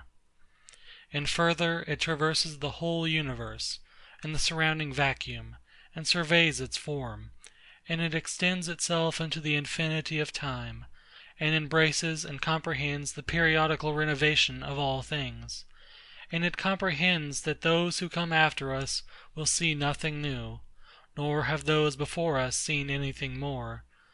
But in a manner he who is 40 years old, if he has any understanding at all, has seen by virtue of the uniformity that prevails, all things which have been, and all that will be. This too is a property of the rational soul, love of one's neighbor, and truth, and modesty, and to value nothing more than itself, which is also the property of law. Thus then right reason differs not at all from the reason of justice. Thou wilt set little value on pleasing song and dancing and the pancratium, if thou wilt distribute the melody of the voice into its several sounds, and ask thyself as to each, if thou art mastered by this; for thou wilt be prevented by shame from confessing it. And in the matter of dancing, if at each movement and attitude thou wilt do the same, and the like also in the matter of the pancratium. In all things, then, except virtue and the acts of virtue, remember to apply thyself to their several parts, and by this division to come to value them little, and apply this rule also to thy whole life. What a soul that is which is ready, if at any moment it must be separated from the body, and ready to be extinguished, or dispersed, or continue to exist! But so that this readiness comes from a man's own judgment, not from mere obstinacy, as with the Christians, but considerately, and with dignity, and in a way to persuade another, without tragic show. Have I done something for the general interest? Well then, I have had my reward. Let this always be present to thy mind, and never stop doing such good. What is thy art? To be good. And how is this accomplished well, except by general principles, some about the nature of the universe, and others about the proper constitution of man? At first, tragedies were brought on the stage as means of reminding men of the things which happen to them, and that it is according to nature for things to happen so, and that if you are delighted with what is shown on the stage, you should not be troubled with that which takes place on the larger stage. For you see that these things must be accomplished thus, and that even they bear them who cry out, O Satheiron! And indeed some things are said well by the dramatic writers, of which kind is the following especially: Me and my children, if the gods neglect, this has its reason too. And again, we must not chafe and fret at that which happens. And life's harvest reap like the wheat's fruitful ear. And other things of the same kind. After tragedy, the old comedy was introduced, which had a magisterial freedom of speech, and by its very plainness of speaking was useful in reminding men to beware of insolence; and for this purpose too Diogenes used to take from these writers. But as to the middle comedy which came next, observe what it was, and again, for what object the new comedy was introduced, which gradually sunk down into a mere mimic artifice. That some good things are said even by these writers, everybody knows. But the whole plan of such poetry and dramaturgy, to what end does it look? How plain does it appear that there is not another condition of life so well suited for philosophizing as this in which thou now happenest to be. A branch cut off from the adjacent branch must of necessity be cut off from the whole tree also. So too a man, when he is separated from another man, has fallen off from the whole social community. Now as to a branch, another cuts it off, but a man by his own act separates himself from his neighbor when he hates him and turns away from him, and he does not know that he has at the same time cut himself off from the whole social system. Yet he has this privilege certainly from Zeus who framed society. For it is in our power to grow again to that which is near to us, and again to become a part which helps us to make up the whole. However, if it often happens, this kind of separation, it makes it difficult for that which detaches itself to be brought to unity, and to be restored to its former condition. Finally, the branch, which from the first grew together with the tree, and has continued to have one life with it, is not like that which after being cut off is then ingrafted. For this is something like what the gardeners mean when they say that it grows with the rest of the tree, but that it has not the same mind with it. As those who try to stand in thy way, when thou art proceeding according to right reason, will not be able to turn thee aside from thy proper action, so neither let them drive thee from thy benevolent feelings towards them. But be on thy guard equally in both matters, not only in the matter of steady judgment and action, but also in the matter of gentleness towards those who try to hinder or otherwise trouble thee. For this is also a weakness, to be vexed at them, as well as to be diverted from thy course of action, and to give way through fear. For both are equally deserters from their post, the man who does it through fear, and the man who is alienated from him who is by nature a kinsman and a friend. There is no nature which is inferior to art, for the arts imitate the natures of things. But if this is so, that nature which is the most perfect and the most comprehensive of all natures cannot fall short of the skill of art. Now all arts do the inferior things for the sake of the superior. Therefore the universal nature does so too. And, indeed, hence is the origin of justice. And in justice the other virtues have their foundation. For justice will not be observed if we either care for middle things, things indifferent, or are easily deceived, and careless, and changeable. If the things do not come to thee, the pursuits and avoidances of which disturb thee, still, in a manner, thou goest to them. Let then thy judgment about them be at rest, and they will remain quiet, and thou wilt not be seen either pursuing or avoiding.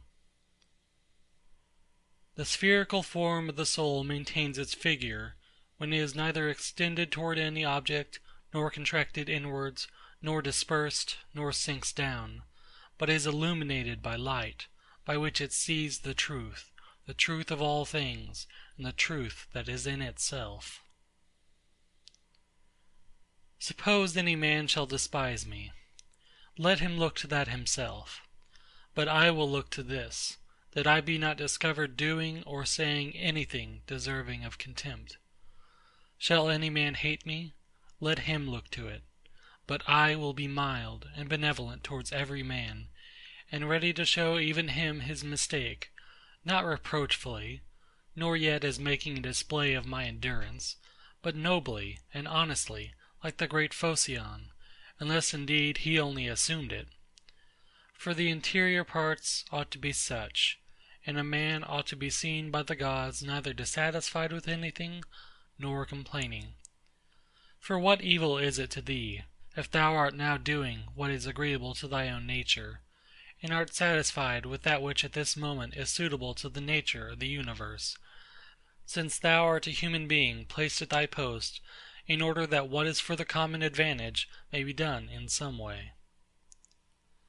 Men despise one another and flatter one another, and men wish to raise themselves above one another, and crouch before one another. How unsound and insincere is he who says, I have determined to deal with thee in a fair way. What art thou doing, man? There is no occasion to give this notice. It will soon show itself by acts. The voice ought to be plainly written on the forehead.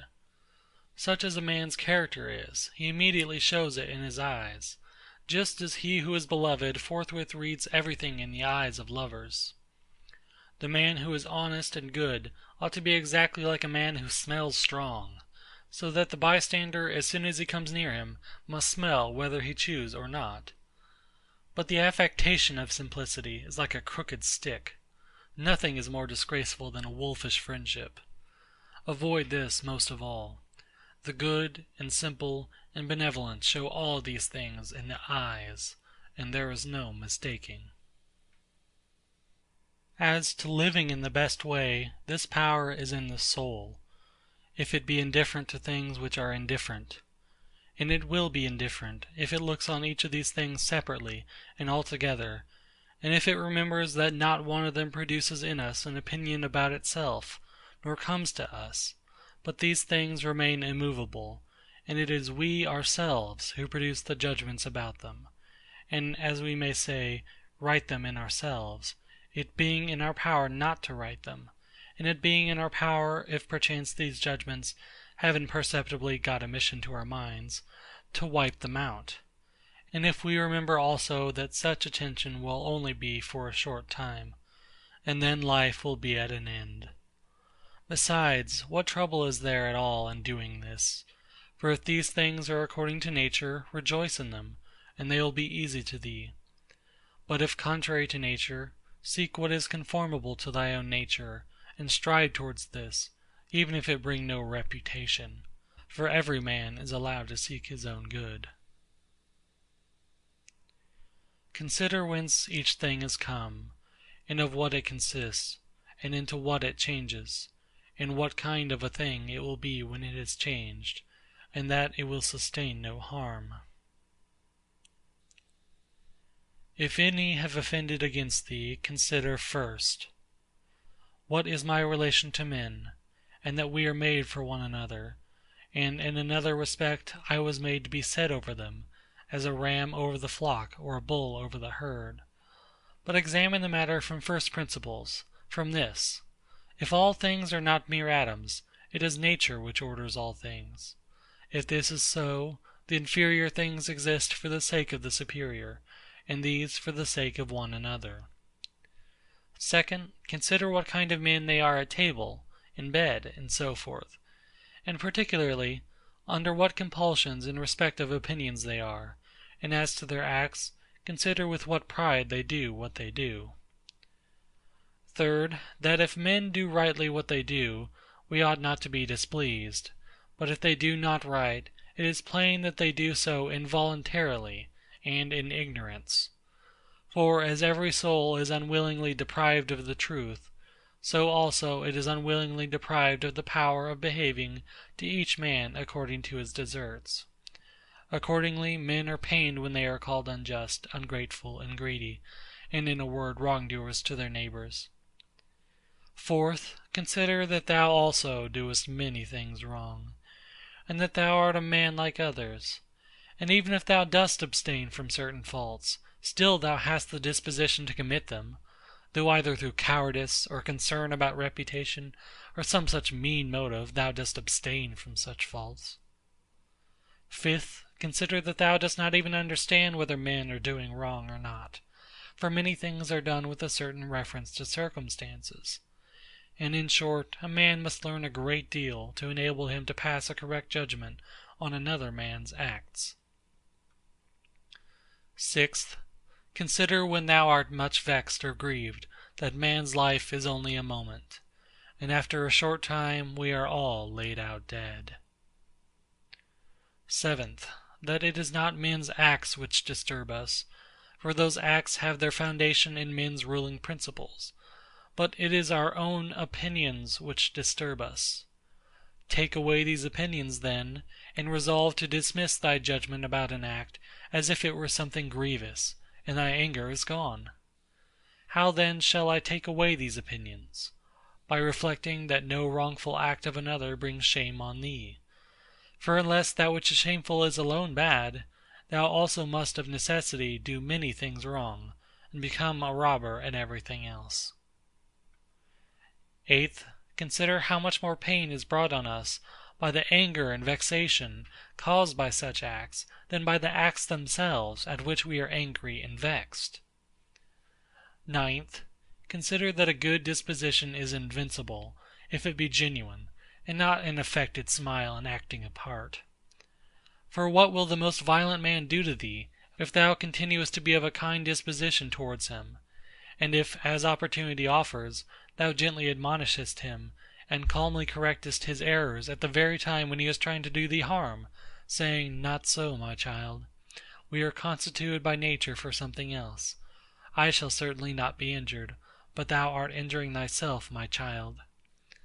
And show him with gentle tact and by general principles that this is so, and that even bees do not do as he does, nor any animals which are formed by nature to be gregarious. And thou must not do this neither with any double meaning, nor in the way of reproach, but affectionately, and without any rancour in thy soul; and not as if thou wert lecturing him, nor yet that any bystander may admire, but either when he is alone, and if others are present. Remember these 9 rules, as if thou hadst received them as a gift from the Muses, and begin at last to be a man while thou livest. But thou must equally avoid flattering men and being vexed at them, for both are unsocial and lead to harm. And let this truth be present to thee in the excitement of anger, that to be moved by passion is not manly, but that mildness and gentleness, as they are more agreeable to human nature, so also are they more manly. And he who possesses these qualities possesses strength, nerves, and courage, and not the man who is subject to fits of passion and discontent.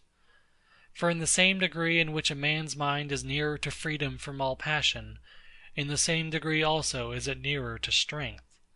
And as the sense of pain is a characteristic of weakness, so also is anger. For he who yields to pain, and he who yields to anger, both are wounded, and both submit.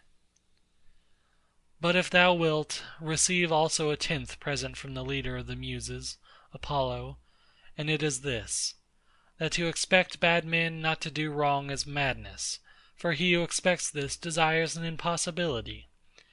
But to allow men to behave so to others, and to expect them not to do thee any wrong, is irrational and tyrannical.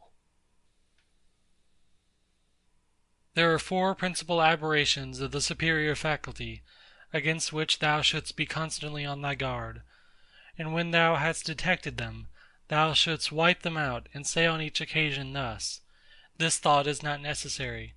This tends to destroy social union. This which thou art going to say comes not from the real thoughts." For thou shouldst consider it among the most absurd of things, for a man not to speak from his real thoughts. But the 4th is when thou shalt reproach thyself for anything.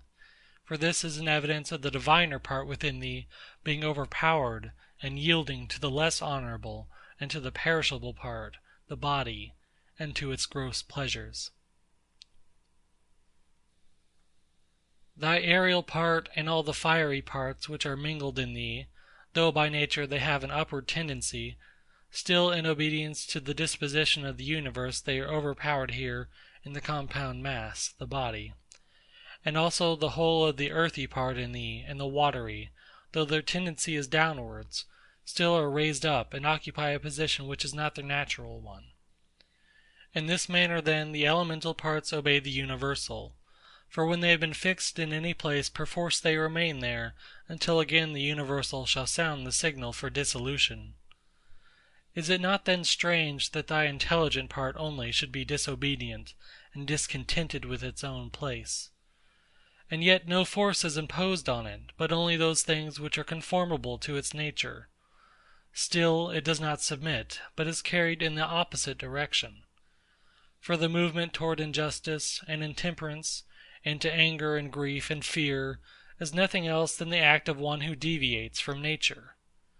And also when the ruling faculty is discontented with anything that happens, then too it deserts its post, for it is constituted for piety and reverence toward the gods, no less than for justice.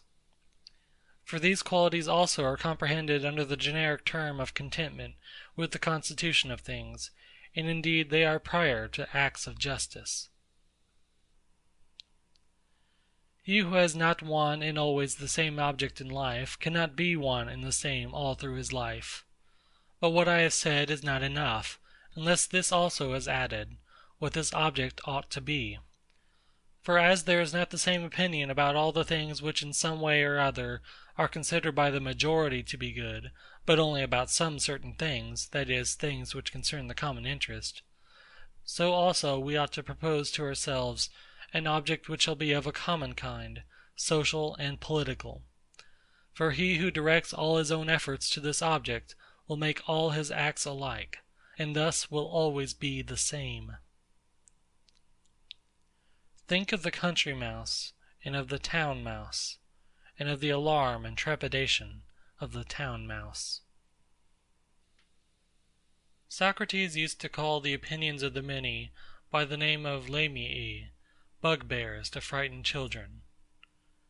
The Lacedaemonians, at their public spectacles, used to set seats in the shade for strangers, but themselves sat down anywhere.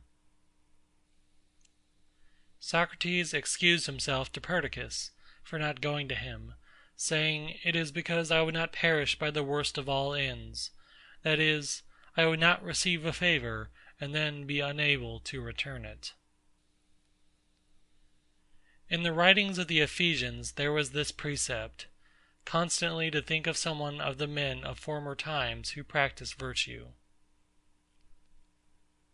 The Pythagoreans bid us in the morning look to the heavens, that we may be reminded of those bodies which continually do the same things and in the same manner perform their work, and also be reminded of their purity and nudity, for there is no veil over a star.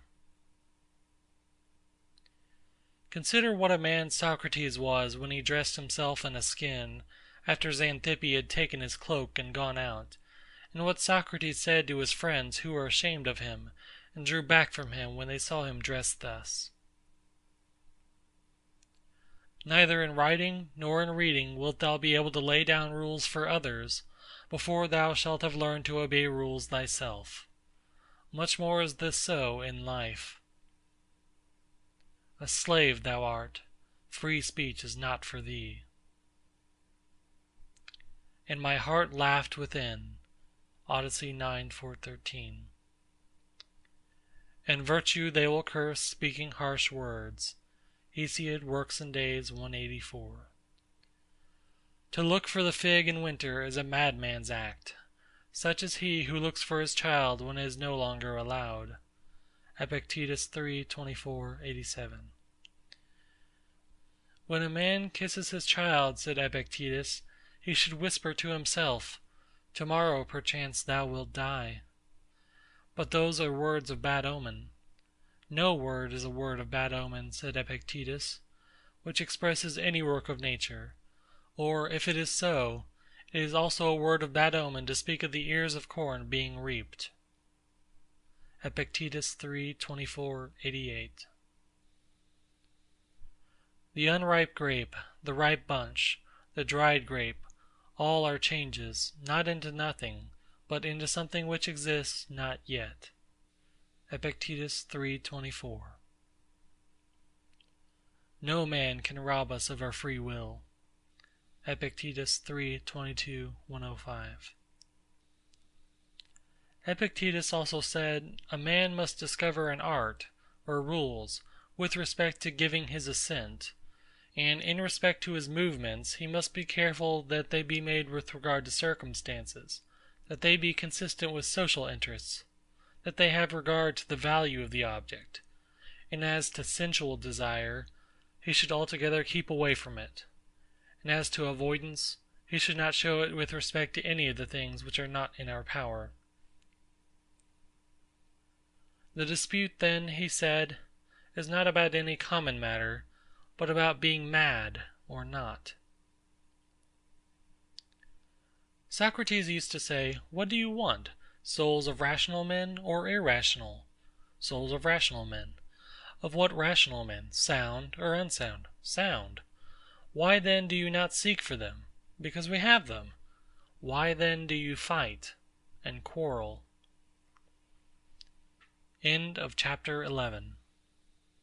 Chapter 12.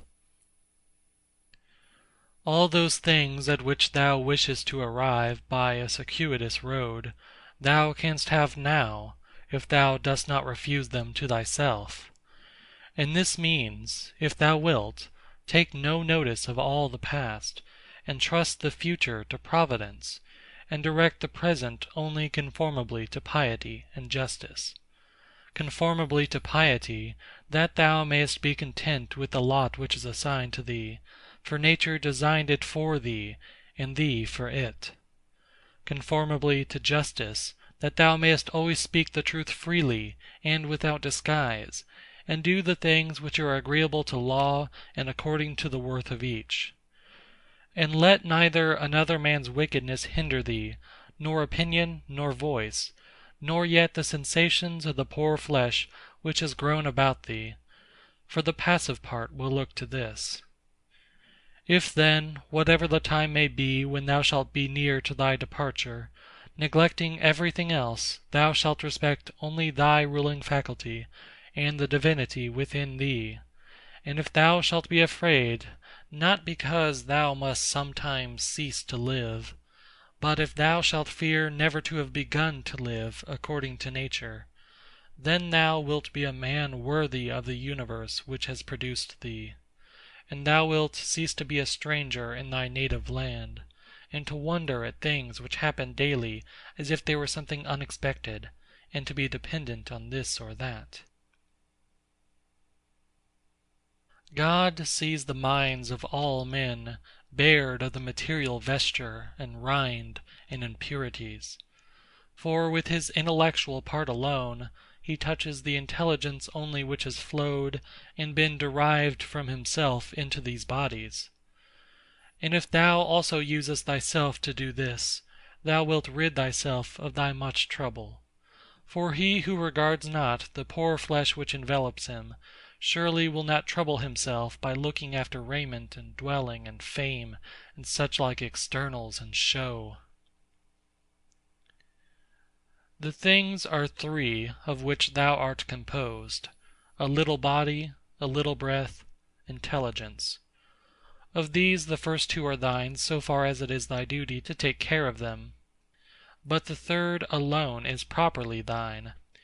Therefore, if thou shalt separate from thyself, that is, from thy understanding, whatever others do or say, and whatever thou hast done or said thyself, and whatever future things trouble thee because they may happen, and whatever in the body which envelops thee, or in the breath, which is by nature associated with the body, is attached to thee independent of thy will, and whatever the external circumfluent vortex whirls round, so that the intellectual power exempt from the things of fate can live pure and free by itself, doing what is just, and accepting what happens, and saying the truth. If thou wilt separate, I say, from this ruling faculty the things which are attached to it by the impressions of sense, and the things of time to come, and of time that is past, and wilt make thyself like Empedocles' sphere, all round, and in its joyous rest reposing. And if thou shalt strive to live only what is really thy life, that is, the present, then thou wilt be able to pass that portion of life which remains for thee up to the time of thy death, free from perturbations, nobly and obedient to the God that is within thee. I have often wondered how it is that every man loves himself more than all the rest of men, but yet sets less value on his own opinion of himself than on the opinion of others. If then a God or a wise teacher should present himself to a man, and bid him to think of nothing, and to design nothing which he would not express as soon as he conceived it, he could not endure it even for a single day. So much more respect have we to what our neighbors shall think of us, than to what we shall think of ourselves. How can it be that the gods, after having arranged all things well and benevolently for mankind, have overlooked this alone, that some men and very good men, and men who, as we may say, have had most communion with the divinity, and through pious acts and religious observances have been most intimate with the divinity, when they have once died, should never exist again, but should be completely extinguished? But if this is so, be assured that if it ought to have been otherwise, the gods would have done it. For if it were just, it would also be possible; and if it were according to nature, nature would have had it so. But because it is not so, if in fact it is not so, be thou convinced that it ought not to have been so. For thou seest even of thyself that in this inquiry thou art disputing with the Deity, and we should not thus dispute with the gods, unless they were most excellent and most just. But if this is so, they would not have allowed anything in the ordering of the universe to be neglected unjustly and irrationally.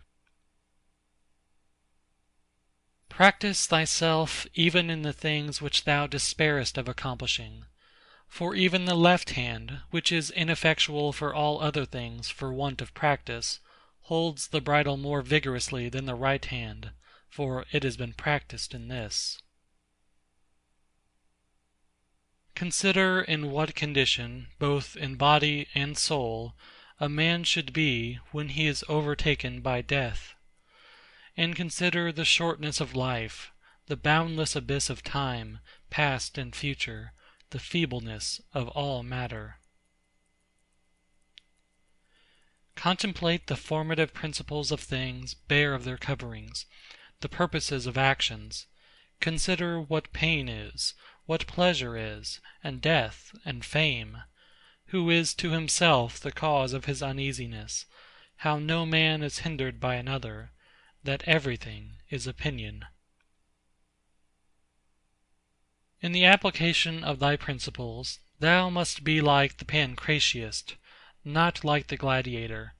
For the gladiator lets fall the sword which he uses, and is killed; but the other always has his hand, and needs to do nothing else than use it. See what things are in themselves, dividing them into matter, form, and purpose. What a power man has to do nothing except what God will approve, and to accept all that God may give him. With respect to that which happens conformably to nature, we ought to blame neither gods, for they do nothing wrong either voluntarily or involuntarily, nor men, for they do nothing wrong except involuntarily. Consequently, we should blame nobody. How ridiculous and what a stranger he is who is surprised at anything which happens in life. Either there is a fatal necessity and invincible order, or a kind providence, or a confusion without a purpose and without a director. If then there is an invincible necessity, why dost thou resist? But if there is a providence which allows itself to be propitiated, make thyself worthy of the help of the divinity. But if there is a confusion without a governor, be content that in such a tempest thou hast in thyself a certain ruling intelligence. And even if the tempest carry thee away, let it carry away the poor flesh, the poor breath, everything else, for the intelligence at least it will not carry away. Does the light of the lamp shine without losing its splendor until it is extinguished? And shall the truth which is in thee, and justice, and temperance, be extinguished before thy death? When a man has presented the appearance of having done wrong, say, how then do I know if this is a wrongful act? And even if he has done wrong, how do I know that he has not condemned himself? And so this is like tearing his own face. consider that he who would not have the bad man do wrong is like the man who would not have the fig tree to bear juice in the figs, and infants to cry, and the horse to neigh, and whatever else must of necessity be. For what must a man do who has such a character? If then thou art irritable, cure this man's disposition. If it is not right, do not do it. If it is not true, do not say it. In everything, always observe what the thing is which produces for thee an appearance, and resolve it by dividing it into the formal, the material, the purpose, and the time within which it must end. Perceive at last that thou hast in thee something better and more divine than the things which cause the various effects, and as it were pull thee by the strings. What is there now in my mind? Is it fear, or suspicion, or desire, or anything of the kind? First, do nothing inconsiderately, nor without a purpose. Second, make thy acts refer to nothing else than to a social end. Consider that before long thou wilt be nobody and nowhere, nor will any of the things exist which thou now seest, nor any of those who are now living. For all things are formed by nature to change and be turned and to perish, in order that other things in continuous succession may exist. Consider that everything is opinion, and opinion is in thy power. Take away then, when thou choosest, thy opinion, and like a mariner who has doubled the promontory, thou wilt find calm, everything stable, and a waveless bay. Any one activity, wherever it may be, when it is ceased at its proper time, suffers no evil because it is ceased, nor he who has done this act does he suffer any evil for this reason that the act has ceased. In like manner, then, the whole which consists of all the acts which is our life, if it cease at its proper time, suffers no evil for this reason that it has ceased. Nor he who has terminated this series at the proper time has he been ill dealt with. But the proper time and the limit nature fixes, sometimes, as in old age, the peculiar nature of man, but always the universal nature, by the change of whose parts the whole universe continues ever young and perfect. And everything which is useful to the universal is always good and in season.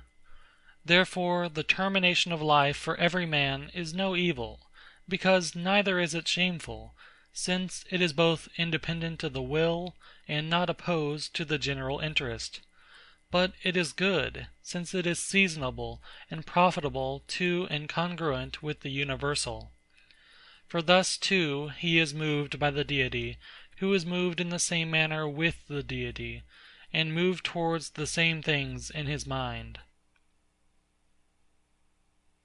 These three principles thou must have in readiness. In the things which thou doest, do nothing either inconsiderately, or otherwise as justice herself would act. But with respect to what may happen to thee from without, consider that it happens either by chance, or according to Providence, and thou must neither blame chance, nor accuse Providence.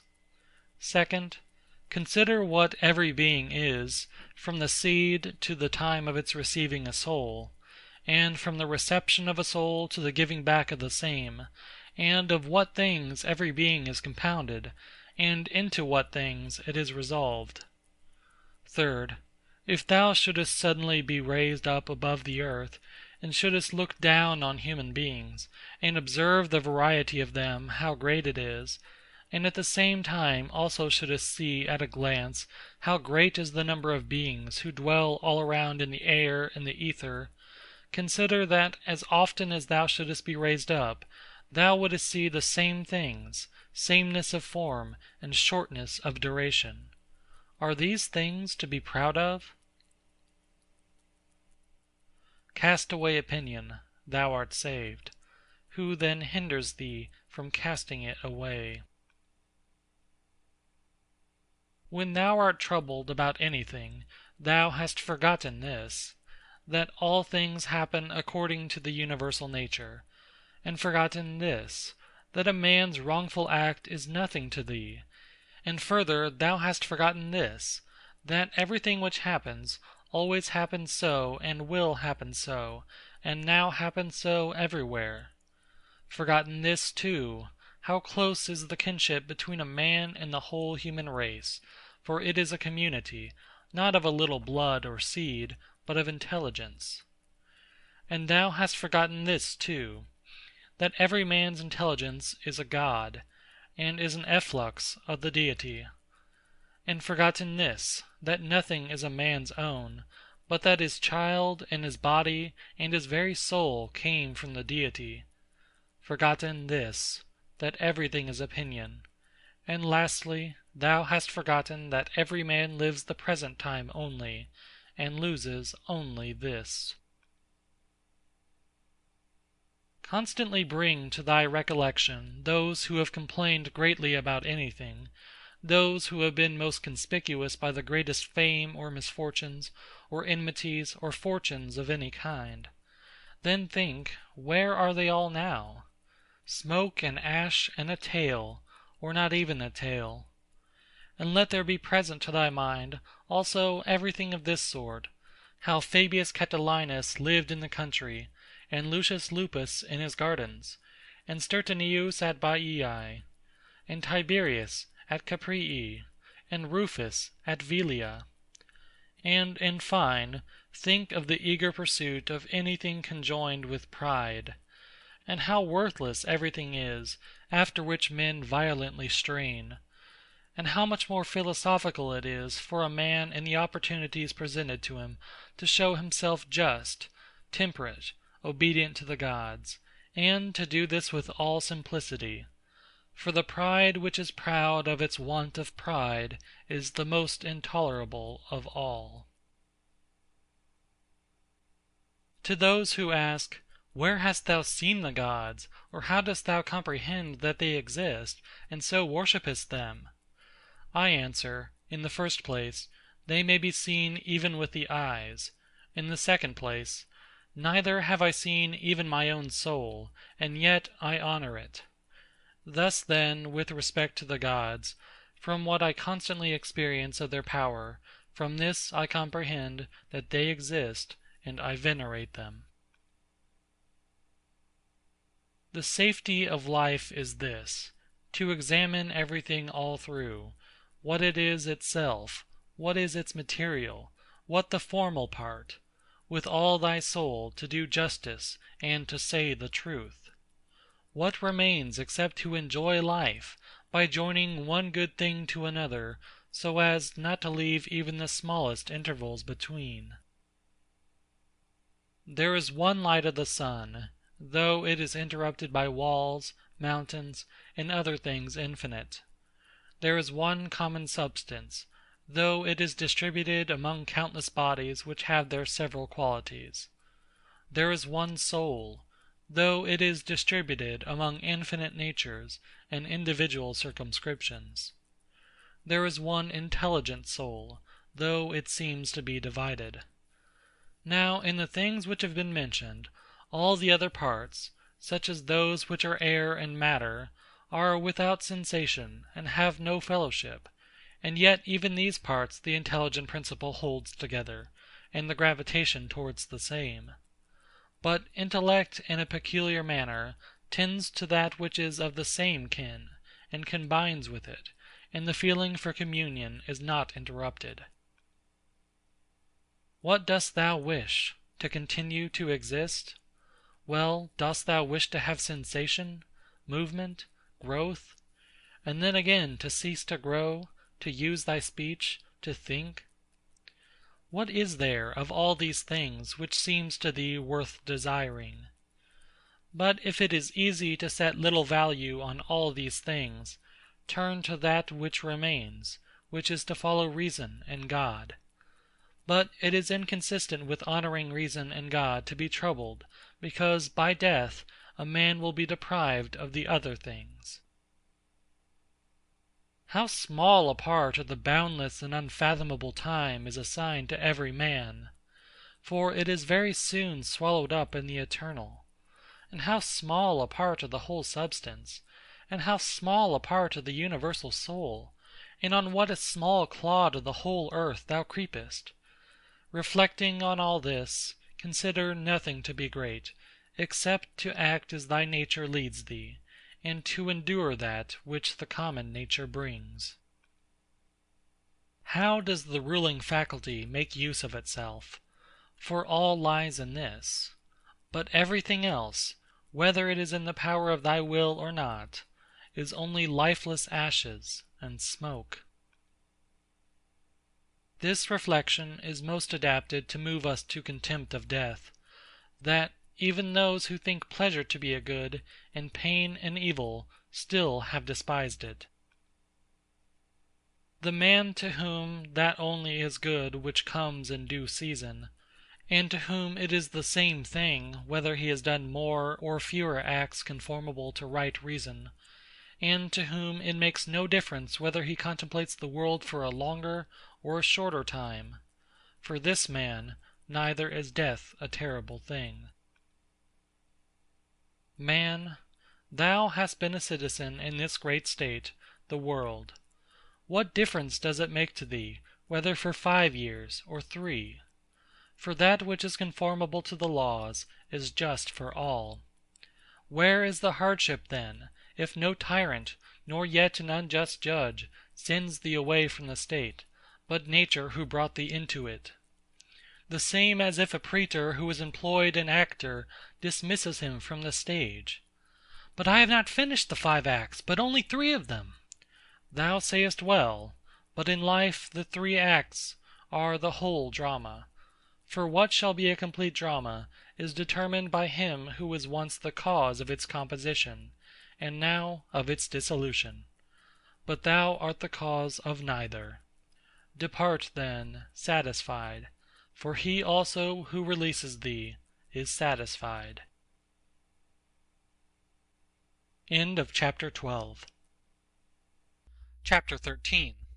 Marcus Aurelius Antoninus, by George Long, M.A. Marcus Antoninus was born at Rome A.D. 121, on the 26th of April. His father Aeneas Verus died while he was praetor. His mother was Domitia Culvilla, also named Lucilla. The emperor Titus Antoninus Pius married Aeneia Galeria Faustina, the sister of Aeneas Verus, and was consequently the uncle of Marcus Antoninus. When Hadrian adopted Antoninus Pius and declared him his successor in the empire, Antoninus Pius adopted both Lucius Saonius Commodus, the son of Aelius Caesar, and Marcus Antoninus, whose original name was Marcus Aeneas Verus. Antoninus then took the name of Marcus Aelius Aurelius Verus, to which was added the title of Caesar in A.D. 139. The name Aelius belonged to Hadrian's family, and Aurelius was the name of Antoninus Pius. When Marcus Antoninus became Augustus, he dropped the name of Verus and took the name of Antoninus. Accordingly, he is generally named Marcus Aurelius Antoninus, or simply Marcus Antoninus. The youth was most carefully brought up. He thanks the gods that he had good grandfathers, good parents, a good sister, good teachers, good associates, good kinsmen and friends, nearly everything good. He had the happy fortune to witness the example of his uncle and adoptive father Antoninus Pius, and he has recorded in his work the virtues of this excellent man and prudent ruler. Like many young Romans, he tried his hand at poetry and studied rhetoric. Herodes Atticus and Marcus Cornelius Fronto were his teachers in eloquence. There are extant letters between Fronto and Marcus, which show the great affection of the pupil for the master, and the master's great hopes of his industrious pupil. Footnote: Marcus Cornelii Frontonus Reliquiae, Berlin, 1816. There are a few letters between Fronto and Antoninus Pius. Marcus Antoninus mentions Fronto among those to whom he was indebted for his education. When he was 11 years old, he assumed the dress of philosophers, something plain and coarse, became a hard student, and lived a most laborious, abstemious life, even so far as to injure his health. Finally, he abandoned poetry and rhetoric for philosophy, and he attached himself to the sect of the Stoics. But he did not neglect the study of law, which was a useful preparation for the high place which he was designed to fill. His teacher was Lucius Valesianus Maecenas, a distinguished jurist. We must suppose that he learned the Roman discipline of arms, which was a necessary part of the education of a man who afterwards led his troops to battle against a warlike race. Antoninus has recorded in his first book the names of his teachers and the obligations which he owed to each of them. The way in which he speaks of what he learned from them might seem to savor of vanity or self-praise if we look carelessly at the way in which he has expressed himself, but if anyone draws this conclusion he will be mistaken. Antoninus means to commemorate the merits of his several teachers, what they taught, and what a pupil might learn from them. Besides, this book, like the 11 other books, was for his own use, and if we may trust the note at the end of the first book, it was written during one of Marcus Antoninus's campaigns against the Quadi, at a time when the commemoration of the virtues of his illustrious teachers might remind him of their lessons and the practical uses which he might derive from them. Among his teachers of philosophy was Sextus of Chaeronea, a grandson of Plutarch. What he learned from this excellent man is told by himself. His favorite teacher was Quintus Junius Rusticus, a philosopher and also a man of practical good sense in public affairs. Rusticus was the adviser of Antoninus after he became emperor. Young men who are destined for high places are not often fortunate in those who are about them, their companions and teachers, and I do not know any example of a young prince having had an education which can be compared with that of Marcus Antoninus. Such a body of teachers, distinguished by their acquirements and their character, will hardly be collected again, and as to the pupil, we have not had one like him since. Hadrian died in July, A.D. 138, and was succeeded by Antoninus Pius. Marcus Antoninus married Faustina, his cousin, the daughter of Pius, probably about A.D. 146, for he had a daughter born in 147. He received from his adoptive father the title of Caesar, and was associated with him in the administration of the state. The father and the adopted son lived together in perfect friendship and confidence. Antoninus was a dutiful son, and the Emperor Pius loved and esteemed him. Antoninus Pius died in March A.D. 161. The Senate, it is said, urged Marcus Antoninus to take the sole administration of the empire, but he associated with himself the other adopted son of Pius, Lucius Saeanius Commodus, who is generally called Lucius Verus. Thus Rome, for the first time, had two emperors. Verus was an indolent man of pleasure and unworthy of his station. Antoninus, however, bore with him, and it is said that Verus had enough sense to pay his colleague the respect due to his character. A virtuous emperor and a loose partner lived together in peace, and their alliance was strengthened by Antoninus giving to Verus for wife his daughter Lucilla. The reign of Antoninus was first troubled by a Parthian war, in which Verus was sent to command, but he did nothing, and the success that was obtained by the Romans in Armenia and on the Euphrates and Tigris was due to his generals. This Parthian war ended in A.D. 165. Aurelius and Verus had a triumph, A.D. 166, for the victories in the east. A pestilence followed which carried off great numbers in Rome and Italy, and spread to the west of Europe. The north of Italy was also threatened by the rude people beyond the Alps from the borders of Gallia to the eastern side of the Hadriatic. These barbarians attempted to break into Italy, as the Germanic nations had attempted near 300 years before, and the rest of the life of Antoninus, with some intervals, was employed in driving back the invaders. In 169 Verus suddenly died, and Antoninus administered the state alone. During the German wars, Antoninus resided for 3 years on the Danube at Carnuntum. The Marcomanni were driven out of Pannonia and almost destroyed in their retreat across the Danube, and in AD 174 the emperor gained a great victory over the Quadi. In AD 175, Avidius Cassius, a brave and skillful Roman commander, who was at the head of the troops in Asia, revolted and declared himself Augustus. But Cassius was assassinated by some of his officers, and so the rebellion came to an end.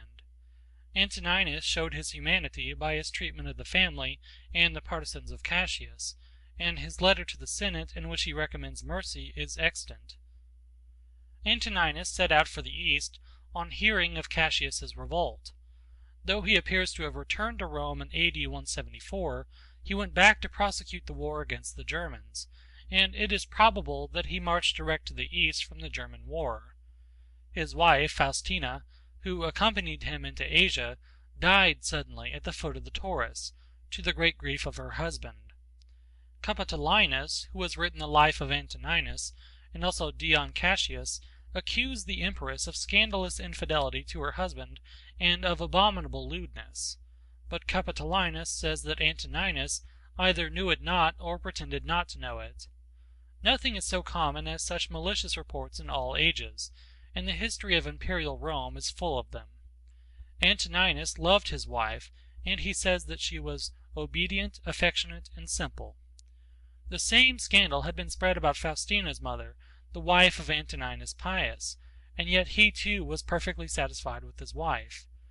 Antoninus Pius says after her death in a letter to Fronto that he would rather have lived in exile with his wife than in his palace at Rome without her. There are not many men who would give their wives a better character than these two emperors. Capitolinus wrote in the time of Diocletian. He may have intended to tell the truth, but he is a poor, feeble biographer.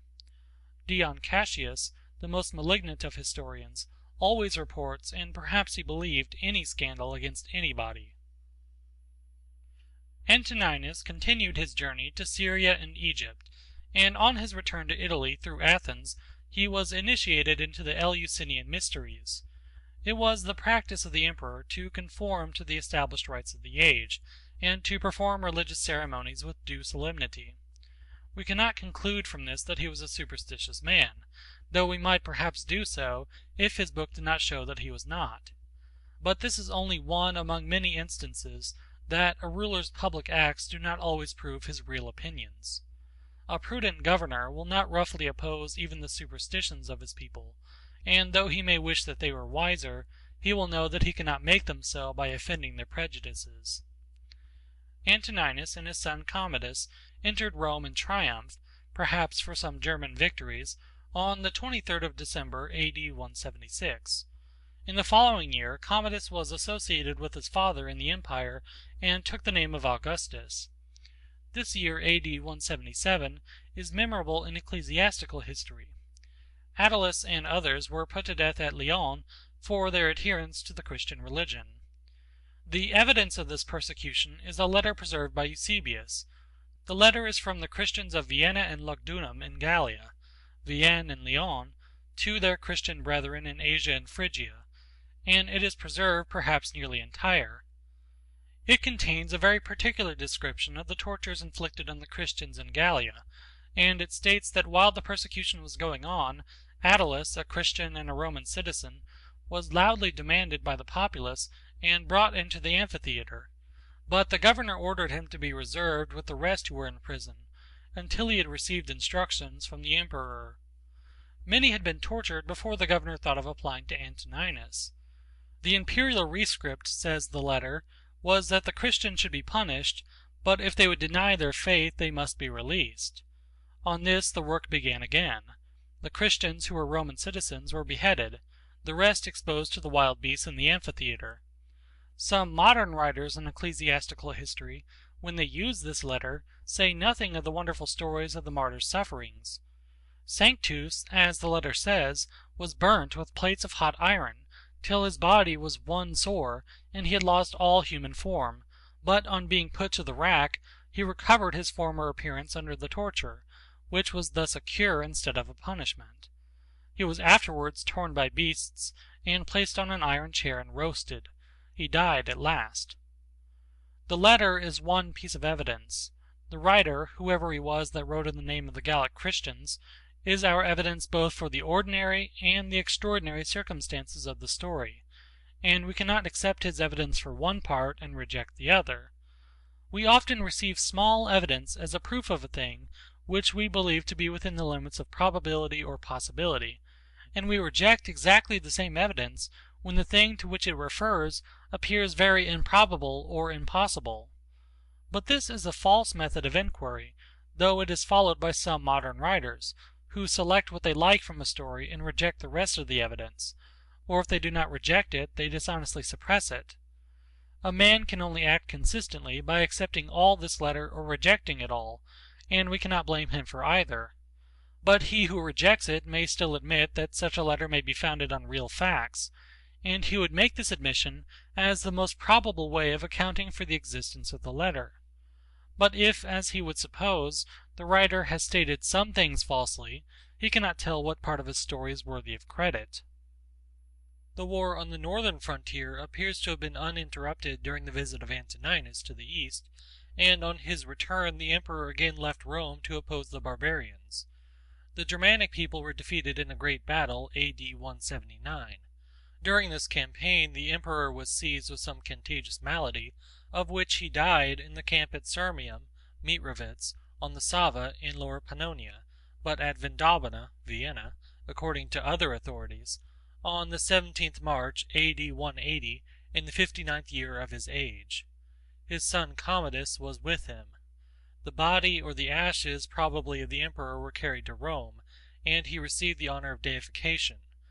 Those who could afford it had his statue or bust, and when Capitolinus wrote, many people still had statues of Antoninus among the Dea Penates, or household deities. He was in a manner made a saint. Commodus erected to the memory of his father the Antonine column, which is now in the Piazza Colonna at Rome. The bas-reliefs, which are placed in a spiral line round the shaft, commemorate the victories of Antoninus over the Marcomanni and the Quadi, and the miraculous shower of rain which refreshed the Roman soldiers and discomfited their enemies. The statue of Antoninus was placed on the capital of the column, but it was removed at some time unknown, and a bronze statue of St. Paul was put in the place by Pope Sixtus V. The historical evidence for the times of Antoninus is very defective, and some of that which remains is not credible. The most curious is the story about the miracle which happened in A.D. 174 during the war with the Quadi. The Roman army was in danger of perishing by thirst, but a sudden storm drenched them with rain, while it discharged fire and hail on their enemies, and the Romans gained a great victory. All the authorities which speak of the battle speak also of the miracle. The Gentile writers assign it to their gods, and the Christians to the intercession of the Christian legion in the emperor's army. To confirm the Christian statement, it is added that the emperor gave the title of Thundering to this legion, but Dacier and others who maintain the Christian report of the miracle admit that this title of Thundering or Lightning was not given to this legion because the Quadi were struck with lightning, but because there was a figure of lightning on their shields, and that this title of the legion existed in the time of Augustus. Scaliger also had observed that the legion was called Thundering before the reign of Antoninus. We can learn this from Dion Cassius, who enumerates all the legions of Augustus's time. The name Thundering or Lightning also occurs on an inscription of the reign of Trajan, which was found at Trieste. Eusebius, when he relates the miracle, quotes Apollinarius, bishop of Hierapolis, as authority for this name being given to the legion Melitini by the emperor in consequence of the success which he had obtained through their prayers, from which we may estimate the value of Apollinarius's testimony. Eusebius does not say in what book of Apollinarius the statement occurs. Dion says that the Thundering Legion was stationed in Cappadocia in the time of Augustus. Valesius also observes that in the Notitia of the Imperium Romanum there is mentioned under the commander of Armenia the Prefectura of the 12th Legion, named Thundering Melitini, and this position in Armenia will agree with what Dion says of its position in Cappadocia. Accordingly, Valesius concludes that Melitini was not the name of the legion, but of the town in which it was stationed.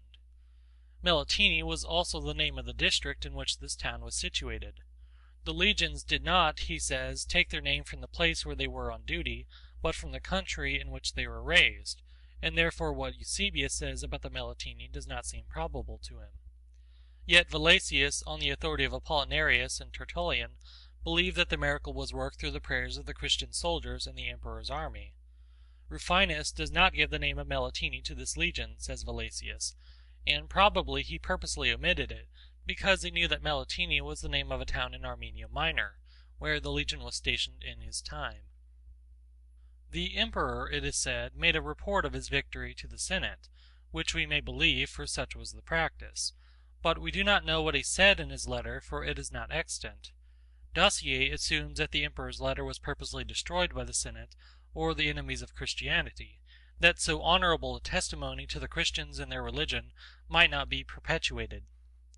The critic has, however, not seen that he contradicts when he tells us purport of the letter, for he says that it was destroyed, and even Eusebius could not find it. But there does exist a letter in Greek addressed by Antoninus to the Roman people and the Sacred Senate after this memorable victory. It is sometimes printed after Justin's first apology, but is totally unconnected with the apologies.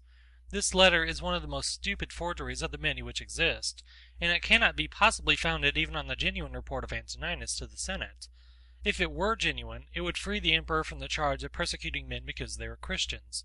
For he says in this false letter that if a man accuse another only of being a Christian, and the accused confess and there is nothing else against him, he must be set free.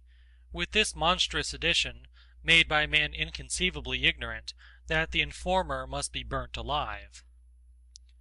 During the time of Antoninus Pius and Marcus Antoninus, there appeared the first apology of Justinus, and under Marcus Antoninus the oration of Tatian against the Greeks, which was a fierce attack on the established religions.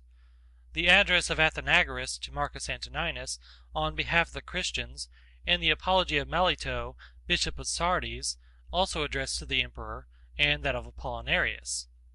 The first apology of Justinus is addressed to Titus Antoninus Pius, and his two adopted sons, Marcus Antoninus and Lucius Verus, but we do not know whether they read it. Footnote: Orosius says that Justinus the philosopher presented to Antoninus Pius his work in defense of the Christian religion, and made him merciful to the Christians. End footnote. The second apology of Justinus is entitled To the Roman Senate, but this superscription is from some copyist. In the first chapter Justinus addresses the Romans. In the second chapter he speaks of an affair that had recently happened in the time of Marcus Antoninus and Lucius Verus, as it seems, and he also directly addresses the emperor, saying of a certain woman, quote, "She addressed a petition to thee, the emperor, and thou didst grant the petition." Unquote. In other passages the writer addresses the two emperors, from which we must conclude that the apology was directed to them.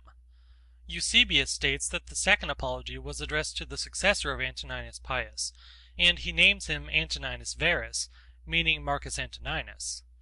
In one passage of the second apology, Justinus, or the writer whoever he may be, says that even men who followed the Stoic doctrines, when they ordered their lives according to ethical reason, were hated and murdered, such as Heraclitus, Musonius in his own times, and others. For all those who in any way labored to live according to reason and avoided wickedness were always hated, and this was the effect of the work of demons. Justinus himself is said to have been put to death at Rome, because he refused to sacrifice to the gods. It cannot have been in the reign of Hadrian, as one authority states, nor in the time of Antoninus Pius, if the second apology was written in the time of Marcus Antoninus, and there is evidence that this event took place under Marcus Antoninus and Lucius Verus, when Rusticus was prefect of the city. The persecution in which Polycarp suffered at Smyrna belongs to the time of Marcus Antoninus. The evidence for it is the letter of the church of Smyrna to the churches of Philomelium and the other Christian churches, and it is preserved by Eusebius. But the critics do not agree about the time of Polycarp's death, differing in the two extremes to the amount of 12 years. The circumstances of Polycarp's martyrdom were accompanied by miracles, one of which Eusebius has omitted, but it appears in the oldest Latin version of the letter, which Ussher published, and it is supposed that this version was made not long after the time of Eusebius. The notice at the end of the letter states that it was transcribed by Caius, from the copy of Irenaeus, the disciple of Polycarp, then transcribed by Socrates at Corinth, after which I, Paeanius, again wrote it out from the copy above mentioned, having searched it out by the revelation of Polycarp, who directed it to me, etc. Unquote. The story of Polycarp's martyrdom is embellished with miraculous circumstances which some modern writers on ecclesiastical history take the liberty of omitting. Footnote: Conyers Middleton, An Inquiry into the Miraculous Powers, etc., page 126. Middleton says that Eusebius omitted to mention the dove which flew out of Polycarp's body, and Dodwell and Archbishop Wake have done the same. Wake says, "I am so little a friend to such miracles that I thought it better with Eusebius to omit that circumstance than to mention it from Bishop Ussher's manuscript," unquote. Which manuscript, however, says Middleton, he afterwards declares to be so well attested that we need not any further assurance of the truth of it. End footnote. In order to form a proper notion of the condition of the Christians under Marcus Antoninus, we must go back to Trajan's time. When the younger Pliny was governor of Bithynia, the Christians were numerous in those parts, and the worshippers of the old religion were falling off. The temples were deserted, the festivals neglected, and there were no purchasers of victims for sacrifice. Those who were interested in the maintenance of the old religion thus found that their profits were in danger. Christians of both sexes and of all ages were brought before the governor, who did not know what to do with them. He could come to no other conclusion than this, that those who confessed to be Christians and persevered in their religion ought to be punished, if for nothing else for their invincible obstinacy. He found no crimes proved against the Christians, and he could only characterize their religion as a depraved and extravagant superstition, which might be stopped if the people were allowed the opportunity of recanting. Pliny wrote this in a letter to Trajan. Footnote: The Martyrium Ignatii, first published in Latin by Archbishop Ussher, is the chief evidence for the circumstances of Ignatius's death. End footnote. In the time of Hadrian, it was no longer possible for the Roman government to overlook the great increase of the Christians and the hostility of the common sort to them. If the governors in the provinces were willing to let them alone, they could not resist the fanaticism of the heathen community, who looked on the Christians as atheists. The Jews, too, who were settled all over the Roman Empire, were as hostile to the Christians as the Gentiles were. Footnote: We have the evidence of Justinus to this effect. Quote, "The Christians are attacked by the Jews as if they were men of a different race, and are persecuted by the Greeks, and those who hate them cannot give the reason of their enmity." Unquote. End footnote. With the time of Hadrian began the Christian apologies, which show plainly what the popular feeling towards the Christians then was. A rescript of Hadrian to Minucius Fundanus, the proconsul of Asia, which stands at the end of Justin's first apology, instructs the governor that innocent people must not be troubled, and false accusers must not be allowed to extort money from them. The charges against the Christians must be made in due form, and no attention must be paid to popular clamors. When Christians were regularly prosecuted and convicted of illegal acts, they must be punished according to their deserts, and false accusers also must be punished. Footnote: And in Eusebius, Orosius says that Hadrian sent this rescript to Minucius Fundanus, proconsul of Asia, after being instructed in books written on the Christian religion by Quadratus, a disciple of the apostles, and Aristides, an Athenian, an honest and wise man, and Cyrenus Granius. In the Greek text of Hadrian's rescript there is mentioned Cyrenus Granianus, the predecessor of Minucius Fundanus, in the government of Asia.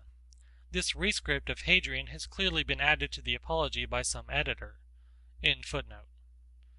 Antoninus Pius is said to have published rescripts to the same effect. The terms of Hadrian's rescript seem very favorable to the Christians, but if we understand it in this sense, that they are only to be punished like other people for illegal acts, it would have no meaning, for that could have been done without asking the emperor's advice. The real purpose of the rescript is that Christians must be punished if they persisted in their belief, and would not prove their renunciation of it by acknowledging the heathen religion. This was Trajan's rule, and we have no reason for supposing that Hadrian granted more to the Christians than Trajan did. There is also printed at the end of Justin's first apology a rescript of Antoninus Pius to the commune of Asia, and it is also in Eusebius. The date of the rescript is the third consulship of Antoninus Pius. The rescript declares that the Christians, for they are meant, though the name Christians does not occur in the rescript, were not to be disturbed unless they were attempting something against the Roman rule, and no man was to be punished simply for being a Christian. But this rescript is spurious. Any man moderately acquainted with Roman history will see by the style and tenor that it is a clumsy forgery. In the time of Marcus Antoninus, the opposition between the old and the new belief was still stronger, and the adherents of the heathen religion urged those in authority to a more regular resistance to the invasions of the Christian faith. Melito, in his apology to Marcus Antoninus, represents the Christians of Asia as persecuted under new imperial orders. Shameless informers, he says, men who were greedy after the property of others, used these orders as a means of robbing those who were doing no harm. He doubts if a just emperor could have ordered anything so unjust, and if the last order was really not from the emperor, the Christians entreat him not to give them up to their enemies. We conclude from this that there were at least imperial rescripts or constitutions of Marcus Antoninus, which were made the foundations of these persecutions. The fact of being a Christian was now a crime and punished unless the accused denied their religion. Then come the persecutions at Smyrna, which some modern critics place in A.D. 167, 10 years before the persecution of Lyon. The governors of the provinces under Marcus Antoninus might have found enough even in Trajan's rescript to warrant them in punishing Christians, and the fanaticism of the people would drive them to persecution, even if they were unwilling. But besides the fact of the Christians rejecting all the heathen ceremonies, we must not forget that they plainly maintained that all the heathen religions were false. The Christians thus declared war against the heathen rites, and it is hardly necessary to observe that this was a declaration of hostility against the Roman government, which tolerated all the various forms of superstition that existed in the empire, and could not consistently tolerate another religion, which declared that all the rest were false, and all the splendid ceremonies of the empire only a worship of devils. If we had a true ecclesiastical history, we should know how the Roman empires attempted to check the new religion, how they enforced their principle of finally punishing Christians, simply as Christians, which Justin in his apology affirms that they did, and I have no doubt that he tells the truth. How far popular clamor and riots went in this matter, and how far many fanatical and ignorant Christians, for there were many such, contributed to excite the fanaticism on the other side, and to embitter the quarrel between the Roman government and the new religion. Our extant ecclesiastical histories are manifestly falsified, and what truth they contain is grossly exaggerated. But the fact is certain that in the time of Marcus Antoninus, the heathen populations were in open hostility to the Christians, and that under Antoninus's rule men were put to death because they were Christians. Eusebius, in the preface to his 5th book, remarks that in the 17th year of Antoninus's reign, in some parts of the world the persecution of the Christians became more violent, and that it proceeded from the populace in the cities, and he adds in his usual style of exaggeration that we may infer from what took place in a single nation that myriads of martyrs were made in the habitable earth. The nation which he alludes to is Gallia, and he then proceeds to give the letter of the churches of Vienna and Lugdunum. It is probable that he has assigned the true cause of the persecutions, the fanaticism of the populace, and that both governors and emperor had a great deal of trouble with these disturbances. How far Marcus was cognizant of these cruel proceedings we do not know, for the historical records of his reign are very defective. He did not make the rule against the Christians, for Trajan did that, and if we admit that he would have been willing to let the Christians alone, we cannot affirm that it was in his power, for it would be a great mistake to suppose that Antoninus had the unlimited authority which some modern sovereigns have had. His power was limited by certain constitutional forms, by the Senate, and by the precedents of his predecessors. We cannot admit that such a man was an active persecutor, for there is no evidence that he was, though it is certain that he had no good opinion of the Christians, as appears from his own words. Footnote: except that of Orosius, who says that during the Parthian War there were grievous persecutions of the Christians in Asia and Gallia under the orders of Marcus, praecepto eius, and, quote, Many were crowned with the martyrdom of saints." End footnote. But he knew nothing of them except their hostility to the Roman religion, and he probably thought that they were dangerous to the state, notwithstanding the professions false or true of some of the apologists. So much I have said, because it would be unfair not to state all that can be urged against a man whom his contemporaries in subsequent ages venerated as a model of virtue and benevolence. If I admitted the genuineness of some documents, he would be altogether clear from the charge of even allowing any persecutions, but as I seek the truth, and am sure that they are false, I leave him to bear whatever blame is his due. Footnote: Dr. F.C. Bauer, in his work entitled Das Christentum und die Christliche Kirche der drei ersten Jahrhunderte, etc., has examined this question with great good sense and fairness, and I believe he has stated the truth as near as our authorities enable us to reach it. End footnote. I add that it is quite certain that Antoninus did not derive any of his ethical principles from a religion of which he knew nothing. Footnote: In the Digest there is the following excerpt from Modestinus: Si cuis aliquid fecerit, quo levas hominum anima superstitiona naminis terrerenter. Divus Marcus hu jasmada hominas, in insulam relegere rescripsit. Unquote. There is no doubt that the Emperor's Reflections, or his Meditations, as they are generally named, is a genuine work. In the first book he speaks of himself, his family, and his teachers, and in other books he mentions himself. Suidas notices a work of Antoninus in 12 books, which he names the Conduct of his Own Life, and he cites the book under several words in his dictionary, giving the Emperor's name but not the title of the work. There are also passages cited by Suidas from Antoninus without mention of the Emperor's name. The true title of the work is unknown.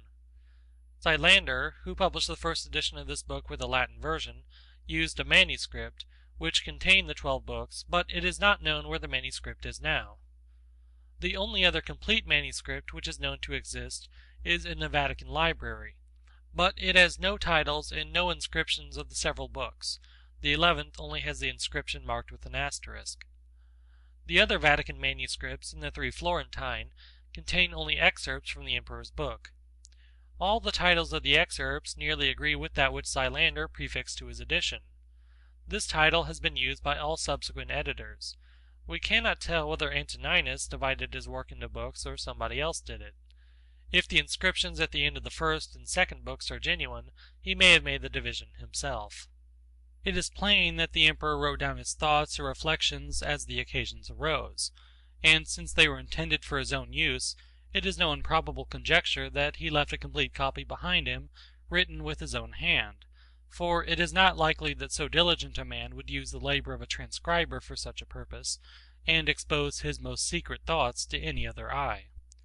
He may have also intended the book for his son Eusebius Commodus, who, however, had no taste for his father's philosophy.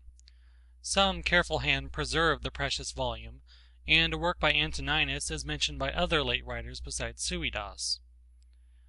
Many critics have labored on the text of Antoninus. The most complete edition is that by Thomas Gadaker, 1652, quarto. The second edition of Gadaker was superintended by George Stanhope, 1697, quarto. There is also an edition of 1704. Gadaker made and suggested many good corrections, and he also made a new Latin version, which is not a very good specimen of Latin, but it generally expresses the sense of the original, and often better than some of the more recent translations. He added in the margin opposite to each paragraph references to the other parallel passages, and he wrote a commentary, one of the most complete that has been written on any ancient author.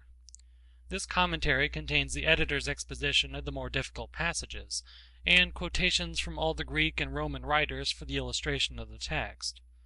It is a wonderful monument of learning and labor, and certainly no Englishman has yet done anything like it. At the end of his preface, the editor says that he wrote it at Rotherhithe, near London, in a severe winter, when he was in the 78th year of his age, 1651, a time when Milton, Selden, and other great men of the Commonwealth time were living, and the great French scholar Salmasius with whom Gattaker corresponded and received help from him for his edition of Antoninus. The Greek text has also been edited by J.M. Schultz, Leipzig, 1802, 8 volumes, and by the learned Greek Athamontinus Corre, Paris, 1816, 8 volumes. The text of Schultz was republished by Tauchnitz, 1821. There are English, German, French, Italian, and Spanish translations of Marcus Antoninus, and there may be others. I have not seen all the English translations. There is one by Jeremy Collier, 1702, 8 volumes, a most coarse and vulgar copy of the original. The latest French translation by Alexis Pierron, in the collection of Charpentier, is better than Dassier's, which has been honored with an Italian version, Udine, 1772. There is an Italian version, 1675, which I have not seen. It is by a cardinal. Quote, "A man illustrious in the Church, the Cardinal Francis Barberini the Elder, nephew of Pope Urban VII, occupied the last years of his life in translating into his native language the thoughts of the Roman Emperor, in order to diffuse among the faithful the fertilizing and vivifying seeds. He dedicated this translation to his soul, to make it, as he says in his energetic style, redder than is purple at the sight of the virtues of this Gentile." Unquote. I have made this translation at intervals after having used the book for many years. It is made from the Greek, but I have not always followed one text, and I have occasionally compared other versions with my own. I made this translation for my own use, because I found that it was worth the labor, but it may be useful to others also, and therefore I determined to print it. As the original is sometimes very difficult to understand, and still more difficult to translate, it is not possible that I have always avoided error. But I believe that I have not often missed the meaning, and those who will take the trouble to compare the translation with the original should not hastily conclude that I am wrong, if they do not agree with me. Some passages do give the meaning, though at first sight they may not appear to do so, and when I differ from the translators, I think in some places they are wrong, and in other places I am sure that they are. I have placed in some passages a plus sign, which indicates corruption in the text or great uncertainty in the meaning. I could have made the language more easy and flowing, but I have preferred a ruder style as being better suited to express the character of the original, and sometimes the obscurity which may appear in the version is a fair copy of the obscurity of the Greek. If I have not given the best words for the Greek, I have done the best that I could, and in the next text I have always given the same translation of the same word. The last reflection of the Stoic philosophy that I have observed is in Simplicius's Commentary of the Enchiridion of Epictetus. Simplicius was not a Christian, and such a man was not likely to be converted at a time when Christianity was grossly corrupted. But he was a really religious man, and he includes his commentary with a prayer to the deity, which no Christian could improve. From the time of Zeno to Simplicius, a period of about 900 years, the Stoic philosophy formed the characters of some of the best and greatest men. Finally it became extinct, and we hear no more of it till the revival of letters in Italy. Angelo Poliziano met with two very inaccurate and incomplete manuscripts of Epictetus's Enchiridion, which he translated into Latin and dedicated to his great patron Lorenzo de' Medici, in whose collection he had found the book. Poliziano's version was printed in the first Ball edition of the Enchiridion, A.D. 1531, Apud Andream Curtandrum. Poliziano recommends the Enchiridion to Lorenzo as a work well suited to his temper, and useful in the difficulties by which he was surrounded. Epictetus and Antoninus have had readers ever since they were printed. The little book of Antoninus has been the companion of some great men. Machiavelli's Art of War and Marcus Antoninus were the two books which were used when he was a young man by Captain John Smith, and he could not have found two writers better fitted to form the character of a soldier and a man. Smith is almost unknown and forgotten in England, his native country, but not in America, where he saved the young colony of Virginia. He was great in his heroic mind and his deeds in arms, but greater still in the nobleness of his character. For a man's greatness lies not in wealth and station, as the vulgar believe, nor yet in his intellectual capacity, which is often associated with the meanest moral character, the most abject servility to those in high places, and arrogance to the poor and lowly. But a man's true greatness lies in the consciousness of an honest purpose in life, founded on a just estimate of himself and everything else, on frequent self-examination, and a steady obedience to the rule which he knows to be right, without troubling himself, as the Emperor says he should not, about what others may think or say, or whether they do or do not do that which he thinks and says and does. End of chapter 13. It has been said that Stoic philosophy first showed its real value when it passed from Greece to Rome. The doctrines of Zeno and his successors were well suited to the gravity and practical good sense of the Romans, and even in the Republican period we have an example of a man, M. Cato Utensis, who lived the life of a Stoic and died consistently with the opinions which he professed. He was a man, says Cicero, who embraced the Stoic philosophy from conviction, not for the purpose of vain discussion as most did, but in order to make his life conformable to the Stoic precepts. In the wretched times from the death of Augustus to the murder of Domitian, there was nothing but Stoic philosophy which could console and support the followers of the old religion under imperial tyranny and amidst universal corruption. There were even then noble minds that could dare and endure, sustained by good conscience and elevated idea of the purposes of man's existence.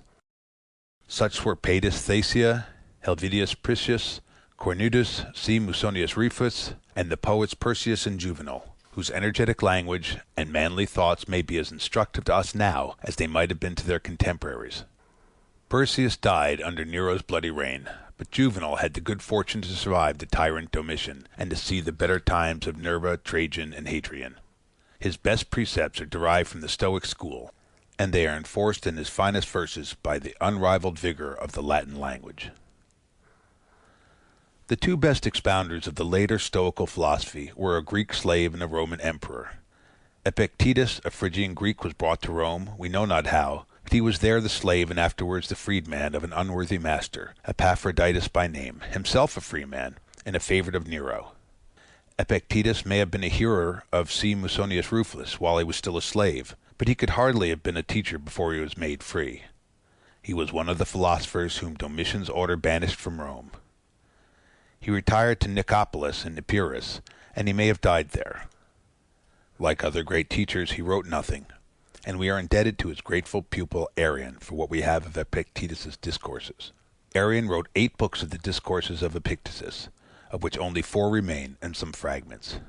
We also have from Arrian's hand the small Enchiridion, or manual, or the chief precepts of Epictetus.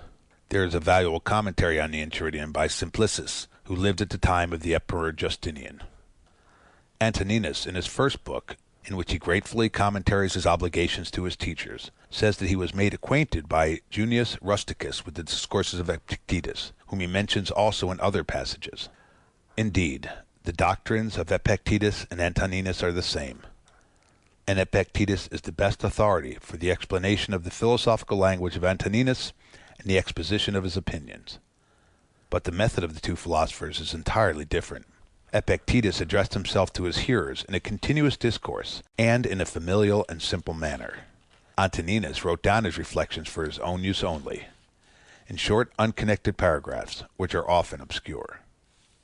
The Stoics made 3 divisions of philosophy: physic, ethic, and logic.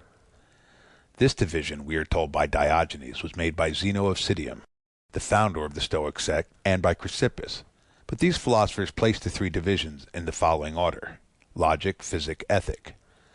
It appears, however, that this division was made before Zeno's time and acknowledged by Plato, as Cicero remarks. Logic is not synonymous with our term logic in the narrow sense of that word. Cleanthes, a Stoic, subdivided the 3 divisions and made 6: dialectic and rhetoric, comprised in logic; ethic and politic; physic and theology. This division was merely for practical use, for all philosophy is one. Even among the earliest Stoics, logic or dialectic does not occupy the same place as in Plato. It is considered only as an instrument which is to be used for the other divisions of philosophy. An exposition of the earlier Stoic doctrines and of their modifications would require a volume. My object is to explain only the opinions of Antoninus, so far as they can be collected from his book. According to the subdivision of Cleanthes, physics and theology go together, or the study of the nature of things and the study of the nature of the deity, so far as man can understand the deity, and of his government of the universe. This division or subdivision is not formally adopted by Antoninus, for, as already observed, there is no method in his book, but it is virtually contained in it.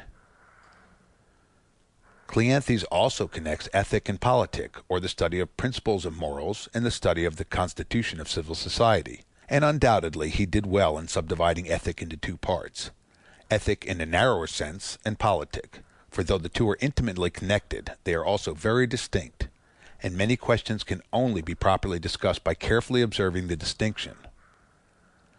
Antoninus does not treat of politic. His subject is ethic, and ethic in its practical application to his own conduct in life as a man and as a governor. His ethic is founded on the doctrines about man's nature, the universal nature, and the relations of every man to everything else. It is therefore intimately and inseparably connected with physics or the nature of things, and with theology or the nature of the deity. He advises us to examine well all the impressions on our minds, and to form a right judgment of them, to make just conclusions, and to inquire into the meanings of words, and so far to apply dialectic. But he has no attempt at any exposition of dialectic, and his philosophy is in substance purely moral and practical. He says, quote, "Constantly, and, if it be possible, on the occasion of every impression on the soul, apply it to the principles of physic, of ethic, and of dialectic," end quote. Which is only another way of telling us to examine the impression in every possible way. In another passage he says, quote, "To the aids which have been mentioned let this one still be added. Make for thyself a definition or description of the object, which is presented to thee so as to see distinctly what kind of a thing it is in its substance, in its nudity, in its complete entirety, and tell thyself its proper name and the names of the things which it has been compounded, and into which it will be resolved," end quote. Such an examination implies a use of dialectic, which Antoninus accordingly employed as a mean towards establishing his physical, theological, and ethical principles. There are several expositions of the physical, theological, and ethical principles which are contained in the work of Antoninus, and more expositions than I have read. Ritter, after explaining the doctrines of Epictetus, treats very briefly and insufficiently those of Antoninus, but he refers to a short essay in which the work is done better. There is also an essay on the philosophical principles of M. Aurelius Antoninus by J. M. Schultz, placed at the end of his German translation of Antoninus. With the assistance of these two useful essays and his own diligent study, a man may form a sufficient notion of the principles of Antoninus, but he will find it more difficult to expound them to others. Besides the want of arrangement in the original and of connection among the numerous paragraphs, the corruption of the text, the obscurity of the language and the style, and sometimes, perhaps, the confusion in the writer's own ideas, besides all this, there is occasionally an apparent contradiction in the emperor's thoughts, as if his principles were sometimes unsettled, as if doubt sometimes clouded his mind. A man who leads a life of tranquility and reflection, who is not disturbed at home, and meddles not with the affairs of the world, may keep his mind at ease and his thoughts on one even course. But such a man has not been tried. All his ethical philosophy and his passive virtue might turn out to be idle words if he were once exposed to the rude realities of human existence. Fine thoughts and moral dissertations from men who have not worked and suffered may be read, but they will be forgotten. No religion, no ethical philosophy is worth anything if the teacher has not lived the quote, life of an apostle, end quote, and has been ready to die, quote, the death of a martyr, end quote. Quote, "Not in passivity, the passive affects, but in activity lie the evil and the good of the rational social animal, just as his virtue and his vice lie not in passivity, but in activity," end quote. Section 9, paragraph 16. The Emperor Antoninus was a practical moralist. From his youth, he followed the laborious discipline, and though his high station placed him above all want or the fear of it, he lived as frugally and as temperately as the poorest philosopher. Epictetus wanted little, and it seems that he always had the little that he wanted, and he was content with it, as he had been with his servile station. But Antoninus, after his accession to the empire, sat on an uneasy seat. He had the administration of an empire which extended from the Euphrates to the Atlantic, from the cold mountains of Scotland to the hot sands of Africa, and we may imagine, though we cannot know it by experience, what must be the trials, the troubles, the anxiety, and the sorrows of him who has the world's business on his hands, with the wish to do the best he can, and the certain knowledge that he can do very little of the good which he wishes. In the midst of war, pestilence, conspiracy, general corruption, and with the weight of so unwieldy an empire upon him, we may easily comprehend that Antoninus often had need of all his fortitude to support him. The best and bravest men have moments of doubt and of weakness, but if they are the best and the bravest, they rise again from their depression by recurring to first principles, as Antoninus does. The emperor says that life is smoke, a vapor, and St. James in his epistle is of the same mind, that the world is full of envious, jealous, malignant people, and a man might well be content to get out of it. He has doubts, perhaps, sometimes even about that to which he holds most firmly. There are only a few passages of this kind, but they are the evidence of struggles which even the noblest of the sons of men had to maintain against the hard realities of his daily life. A poor remark it is, which I have seen somewhere, and made in a disparaging way, that the emperor's reflections show that he had need of consolation and comfort in life, and even to prepare him to meet his death. True that he did need comfort and support, and we see how he found it. He constantly recurs to his fundamental principle that the universe is wisely ordered, that every man is a part of it and must conform to that order which he cannot change, that whatever the deity has done is good, that all mankind are a man's brethren, that he must love and cherish them and try to make them better, even those who would do him harm. This is his conclusion. Quote, "What then is that which is able to conduct a man? One thing and only one, philosophy. But this consists in keeping the divinity within a man free from violence and unharmed, superior to pains and pleasures, doing nothing without a purpose, nor yet falsely and with hypocrisy, not feeling the need of another man's doing, or not doing anything, and besides accepting all that happens and all that is allotted, as coming from thence, wherever it is, from whence he himself came, and finally, waiting for death with a cheerful mind as being nothing else than a dissolution of the elements of which every living being is compounded. But if there is no harm to the elements themselves, and each continually changing into another, why should the man have any apprehension about the change and dissolution of all the elements himself? For it is according to nature, and nothing is evil that is according to nature." End quote. The physic of Antoninus is the knowledge of the nature of the universe, of its government, and of the relation of man's nature to both. He names the universe, quote, "the universal substance," end quote, and he adds that, quote, "reason," end quote, covers the universe. He also uses the term, quote, "universal nature," end quote, or, quote, "nature of the universe," end quote. He calls the universe, quote, "the one and all, which we name cosmos or order," end quote.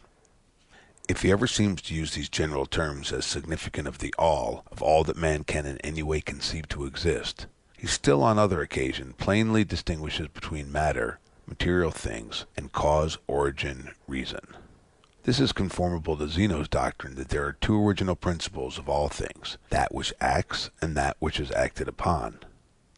That which is acted on is the formless matter.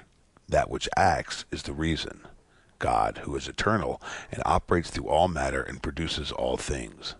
So Antoninus speaks of the reason which pervades all substance and through all time by fixed periods (revolutions) administers the universe. God is eternal and matter is eternal. It is God who gives form to matter, but he is not said to have created matter. According to this view, which is as old as Anaxagoras, God and matter exist independently, but God governs matter. This doctrine is simply the expression of the fact of the existence both of matter and of God. The Stoics did not perplex themselves with the insoluble question of the origin and nature of matter. Antoninus also assumes a beginning of things, as we now know them, but his language is sometimes very obscure. I have endeavored to explain the meaning of one difficult passage. Matter consists of elemental parts, of which all material objects are made, but nothing is permanent in form. The nature of the universe, according to Antoninus' expression, quote, "loves nothing so much as to change the things which are, and to make new things like them." For everything that exists is in a manner the seed of that which will be. But thou art thinking only of seeds which are cast into the earth or into a womb. But this is a very vulgar notion." All things, then, are in a constant flux and change. Some things are dissolved into the elements, others come in their places, and so, "the whole universe continues ever young and perfect." Antoninus has some obscure expressions about what he calls "seminal principles." He opposes these to the Epicurean atoms, and consequently, "his seminal principles" are not material atoms which wander about at hazard and combine nobody knows how. In one passage he speaks of living principles, souls after the dissolution of their bodies being received into the "seminal principle of the universe." Schultz thinks that by "seminal principles" Antoninus means the relation of the various elemental principles, which relations are determined by the deity, and by which alone the production of organized beings is possible. This may be the meaning, but if it is, nothing of any value can be derived from it. Antoninus often uses the word "nature," and we must attempt to fix its meaning. The simple etymological sense is "production," the birth of what we call things. The Romans used natura, which also means birth originally, but neither the Greeks nor Romans stuck to this simple meaning, nor do we.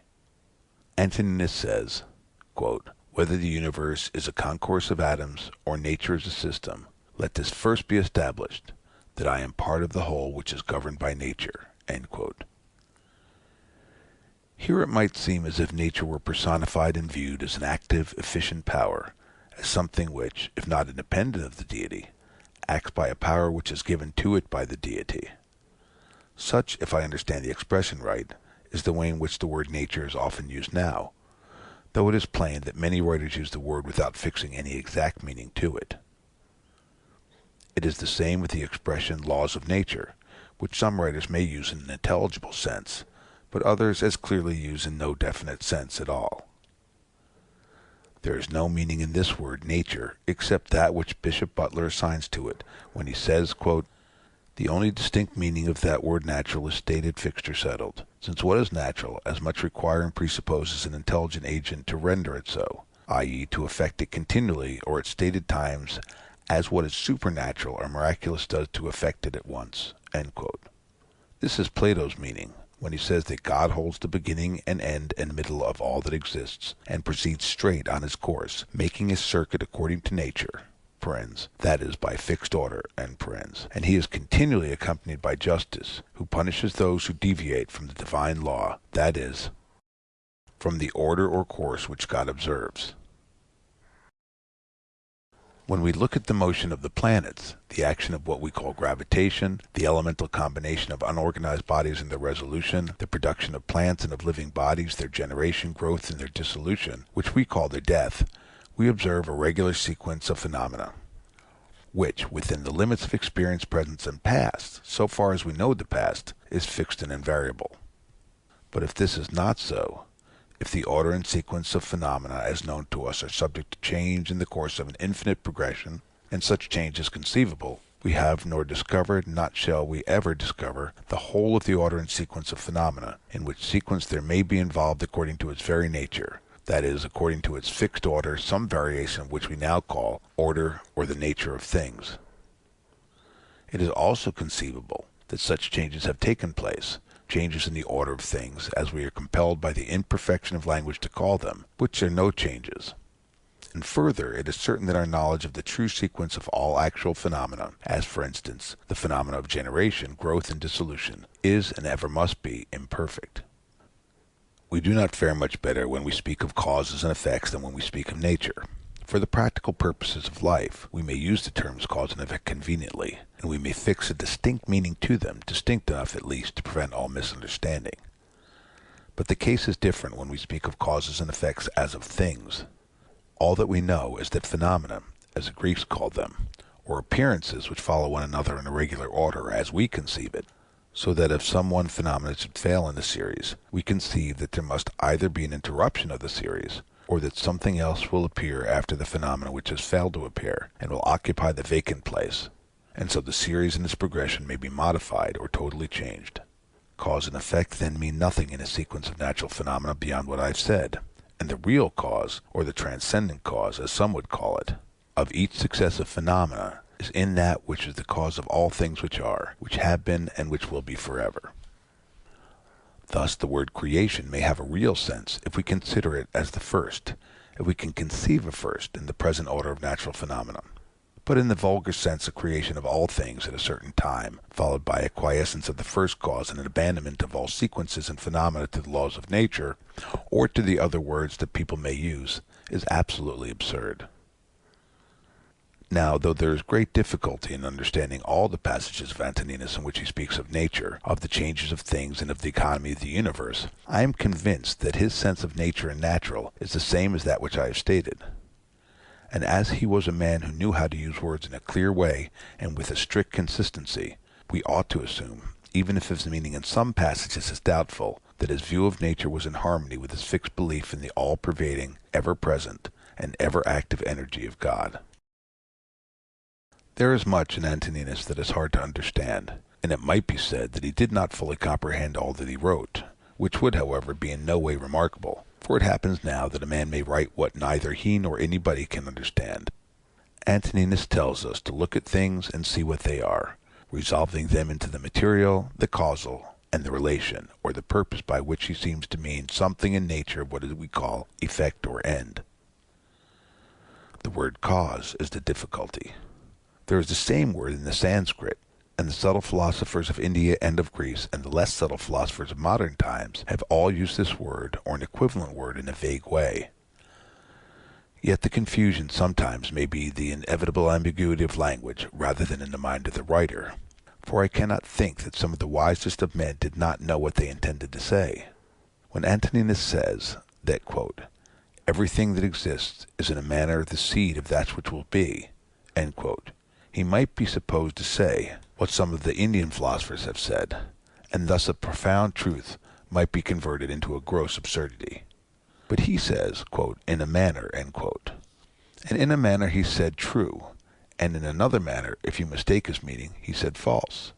When Plato said, quote, nothing ever is, but is always becoming, end quote, he delivered a text out of which we may derive something, for he destroys by it not all practical, but all speculative notions of cause and effect.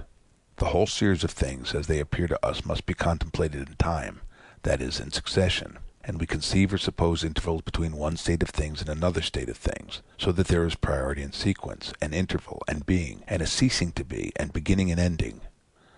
But there is nothing of this kind in the nature of things. It is an everlasting continuity. When Antoninus speaks of generation, he speaks of one cause acting, and then another cause taking up the work, which the former left in a certain state, and so on. And we might conceive that he had some notion like what has been called, quote, the self-evolving power of nature, end quote. A fine phrase indeed, the full import of which I believe that the writer of it did not see, and thus he laid himself open to the imputation of being a follower of one of the Hindu sects, which makes all things come by evolution out of nature or matter, or out of something which takes the place of the deity but is not deity. I would have all men think as they please, or as they can, and I only claim the same freedom which I give. When a man writes anything, we may fairly try to find out all that his words must mean, even if the result is that they mean what he did not mean.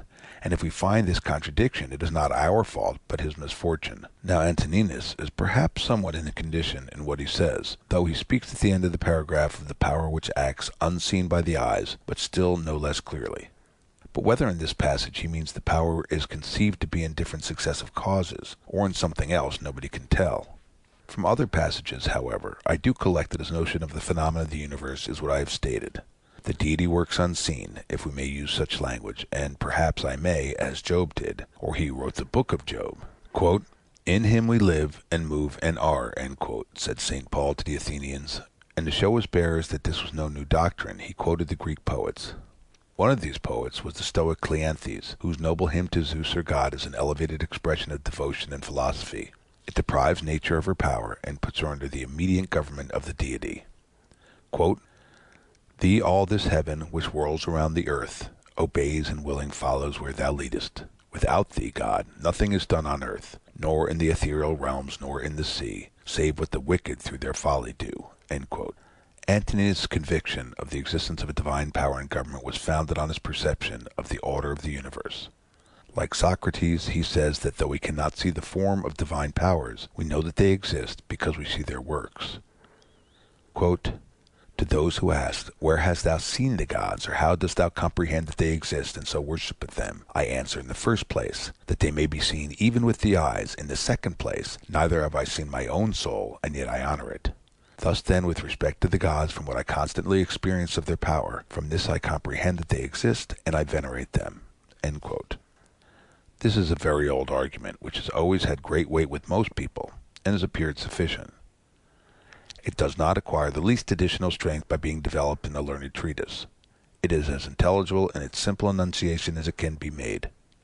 If it is rejected, there is no arguing with him who rejects it, and if it is worked out into innumerable particulars, the value of the evidence runs the risk of being buried under a mass of words.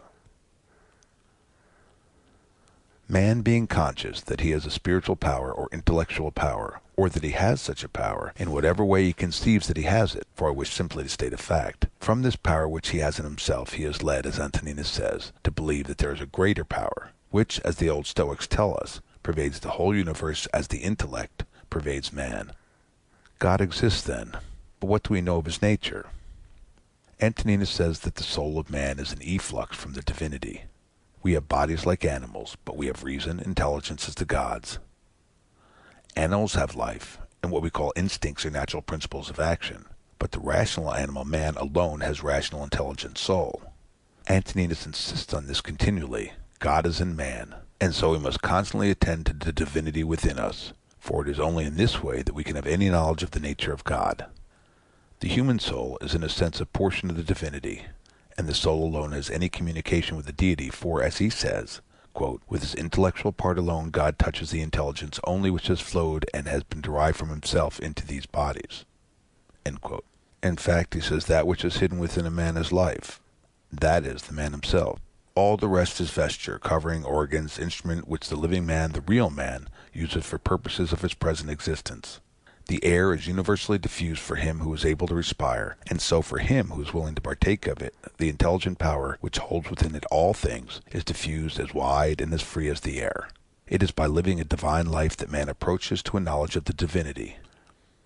It is by following the divinity within, as Antoninus calls it, that man comes nearest to the deity, the supreme good, for a man can never attain to perfect agreement with his internal guide. Quote, "Live with the gods," and he does live with the gods who constantly shows them that his own soul is satisfied with that which is assigned to him, and that it does all the demon wishes, which Zeus hath given to every man for his guardian and guide, a portion of himself, and this demon is every man's understanding and reason. End quote. There is in man, that is in the reason, the intelligence, a superior faculty, which if exercised rules all the rest. This is the ruling faculty which Cicero renders by the Latin word principatus, quote, "to which nothing can or ought to be superior." End quote. Antoninus often uses this term in others which are equivalent. He names it, quote, "the governing intelligence." End quote. The governing faculty is the master of the soul. A man must reverence only his ruling faculty and the divinity within him. As we must reverence that which is supreme in the universe, so we must reverence that which is supreme in ourselves, and this is that which of the like kind with that which is the supreme in the universe. So, as Plotinus says, the soul of man can only know the divine so far as it knows itself. In one passage, Antoninus speaks of a man's condemnation of himself, when the diviner part within him has been overpowered and yields to the less honorable and to the perishable part, the body and its gross pleasures. In a word, the views of Antoninus on this matter, however his expressions may vary, are exactly what Bishop Butler expresses when he speaks of, quote, "the natural supremacy of the reflection or conscious," end quote, of the faculty, quote, "which surveys, approves, or disapproves the several affectations of our mind and actions of our lives," end quote. Much matter might be collected from Antoninus on the notion of the universe being one animated being, but all that he says amounts to no more, as Schultz remarks, than this: the soul of man is most intimately united to his body, and together they make one animal which we call man. So the deity is most intimately united to the world or the material universe, and together they form one whole. But Antoninus did not view God and the material universe as the same any more than he viewed the body and soul of man as one. Antoninus has no speculations on the absolute nature of the deity. It was not his fashion to waste his time on what a man cannot understand. He was satisfied that God exists, that he governs all things, that man can only have an imperfect knowledge of his nature, and he must attain this imperfect knowledge by reverencing the divinity which is within him and keeping it pure. From all that has been said, it follows that the universe is administered by the providence of God, and that all things are wisely ordered. There are passages in which Antoninus expresses doubts or states different possible theories of the constitution and government of the universe, but he always recurs to his fundamental principle, that if we admit the existence of a deity, we must also admit that he orders all things wisely and well. Epictetus says that we can discern the providence which rules the world if we possess two things, the power of seeing all that happens with respect to each thing, and a grateful disposition. But if all things are wisely ordered, how is the world so full of what we call evil, physical and moral? If instead of saying that there is evil in the world, we use the expression which I have used, quote, what we call evil, end quote, we have partly anticipated the emperor's answer. We see and feel and know imperfectly very few things in the few years that we live, and all the knowledge and all the experience of all the human race is positive ignorance of the whole, which is infinite. Now, as our reason teaches us that everything is in some way related to and connected with every other thing, all notion of evil as being in the universe of things is a contradiction. For if the whole comes from and is governed by an intelligent being, it is impossible to conceive anything in it which tends to the evil or destruction of the whole. Everything is in constant mutation, and yet the whole subsists. We might imagine the solar system resolved into its elemental parts, and yet the whole would still subsist, quote, ever young and perfect, end quote. All things, all forms, are dissolved and new forms appear. All living things undergo the change which we call death. If we call death an evil, then all change is an evil. Living beings also suffer pain, and man suffers most of all, for he suffers both in and by his body, and by his intelligent part. Men suffer also from one another, and perhaps the largest part of human suffering comes to man from those whom he calls his brothers. Antoninus says, quote, generally, wickedness does no harm at all to the universe, and particularly the wickedness of one man does no harm to another. It is only harmful to him who has it in his power to be released from it as soon as he shall choose, end quote. The first part of this is perfectly consistent with the doctrine that the whole can sustain no evil or harm. The second part must be explained by the Stoic principle that there is no evil in anything which is not in our power. What wrong we suffer from another is his evil, not ours. But this is an admission that there is evil in a sort, for he who does wrong does evil, and if others can endure the wrong, still there is evil in the wrongdoer. Antoninus gives many excellent precepts with respect to wrongs and injuries, and his precepts are practical. He teaches us to bear what we cannot avoid, and his lessons may be just as useful to him who denies the being and the government as God, as to him who believes in both. There is no direct answer in Antoninus to the objections which may be made to the existence and providence of God because of the moral disorder and suffering which are in the world, except this answer which he makes in reply to the supposition that even the best men may be extinguished by death. He says, if it is so, we may be sure that if it ought to have been otherwise, the gods would have ordered it otherwise. His conviction of the wisdom which we may observe in the government of the world is too strong to be disturbed by any apparent irregularities in the order of things. That these disorders exist is a fact, and those who would conclude from them against the being and government of God conclude too hastily. We all admit that there is an order in the material world, a nature, in the sense in which the word has been explained, a constitution, what we call a system, a relation of parts to one another, and a fitness of the whole for something. So in the constitution of plants and animals there is an order, a fitness for some end. Sometimes the order, as we conceive it, is interrupted, and the end, as we conceive it, is not attained. The seed, the plant, or the animal sometimes perishes before it has passed through all its changes and done all its uses. It is according to nature, that is, a fixed order, for some to perish early, and for others to do all their uses and leave successors to take their place. So man has a corporeal and intellectual and moral constitution fit for certain uses, and on the whole, man performs these uses, dies, and leaves other men in his place. So society exists, and a social state is manifestly the natural state of man, the state for which his nature fits him, and society amidst innumerable irregularities and disorders still subsists, and perhaps we may say that the history of the past and our present knowledge give us a reasonable hope that its disorders will diminish, and that order, its governing principle, may be more firmly established. As order, then, a fixed order, we may say, subject to deviations real or apparent, must be admitted to exist in the whole of nature of things. That which we call disorder, or evil, as it seems to us, does not in any way alter the fact of the general constitution of things having a nature, or fixed order. Nobody will conclude from the existence of disorder that order is not the rule, for the existence of order, both physical and moral, is proved by daily experience and all past experience. We cannot conceive how the order of the universe is maintained. We cannot even conceive how our own life from day to day is continued, nor how we perform the simplest movements of the body, nor how we grow and think and act, though we know many of the conditions which are necessary for all these functions. Knowing nothing, then, of the unseen power which acts in ourselves except by what is done, we know nothing of the power which acts through what we call all time and all space. But seeing that there is a nature or fixed order in all things known to us, it is conformable to the nature of our minds to believe that this universal nature has a cause which operates continually, and that we are totally unable to speculate on the reason of any of those disorders or evils which we perceive. This, I believe, is the answer which may be collected from all that Antoninus has said. The origin of evil is an old question.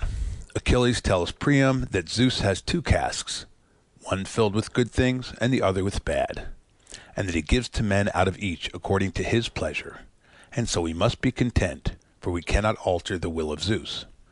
One of the Greek commentators asked how we must reconcile this doctrine with what we find in the first book of the Odyssey, where the king of the gods says, "Men say evil comes to them from us, but they bring it on themselves through their own folly." The answer is plain enough, even to the Greek commentator. The poets make both Achilles and Zeus speak appropriately to their several characters. Indeed, Zeus says plainly that men do attribute their sufferings to the gods, but they do it falsely, for they are the cause of their own sorrows. Epictetus, in his Enchiridion, makes short work of the question of evil. He says, quote, "As a mark is not set up for the purpose of missing it, so neither does the nature of evil exist in the universe." End quote. This will appear obscure enough to those who are not acquainted with Epictetus, but he always knows what he is talking about. We do not set up a mark in order to miss it, though we may miss it. God, whose existence Epictetus assumes, has not ordered all things so that his purpose shall fail. Whatever there may be of what we call evil, the nature of evil, as he expresses it, does not exist. That is, evil is not part of the constitution or nature of things. If there were a principle of evil in the constitution of things, evil would no longer be evil, as Simplicius argues, but evil would be good. Simplicius has a long and curious discourse on this text of Epictetus, and it is amusing and instructive. One passage more will conclude this matter. It contains all that the emperor could say. Quote, "To go from among men, if there are gods, is not a thing to be afraid of, for the gods will not involve thee in evil. But if indeed they do not exist, or if they have no concern about human affairs, what is it to me to live in a universe devoid of gods or devoid of providence?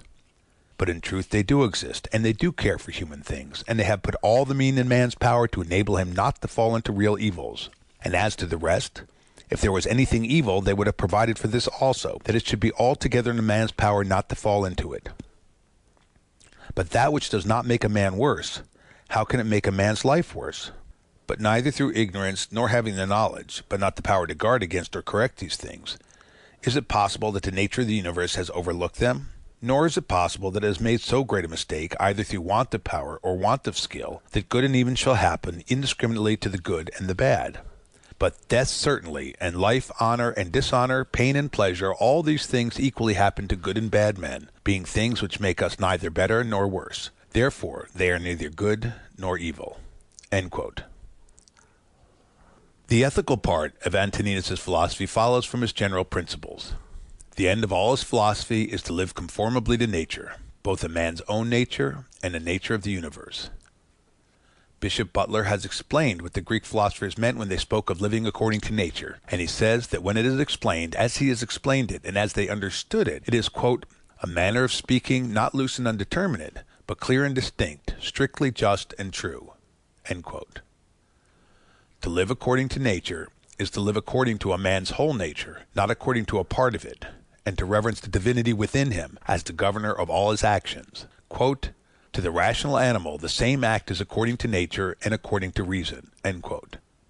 That which is done contrary to reason is also an act contrary to nature, to the whole nature, though it is certainly conformable to some part of man's nature, or it could not be done. Man is made for action, not for idleness or pleasure. As plants and animals do the uses of their nature, so man must do his. Man must also live conformably to the universal nature, conformable to the nature of all things of which he is one, and, as a citizen of a political community, he must direct his life and actions with reference to those among whom, and for whom, among other purposes, he lives. A man must not retire into solitude and cut himself off from his fellow men. He must be ever active to do his part in the great whole. All men are his kin, not only in blood, but still more by participating in the same intelligence and by being a portion of the same divinity. A man cannot really be injured by his brethren, for no act of theirs can make him bad, and he must not be angry with them nor hate them. Quote, for we are made for cooperation, like feet, like hands, like eyelids, like the rows of the upper and lower teeth. To act against one another, then, is contrary to nature, and it is acting against one another to be vexed and to turn away. End quote. Further, he says, quote, take pleasure in one thing and rest in it, in passing from one social act to another social act, thinking of God. End quote. Again, quote, love mankind, follow God. End quote. It is the characteristic of the rational soul for man to love his neighbor. Antoninus teaches in various passages the forgiveness of injuries, and we know that he also practiced what he taught.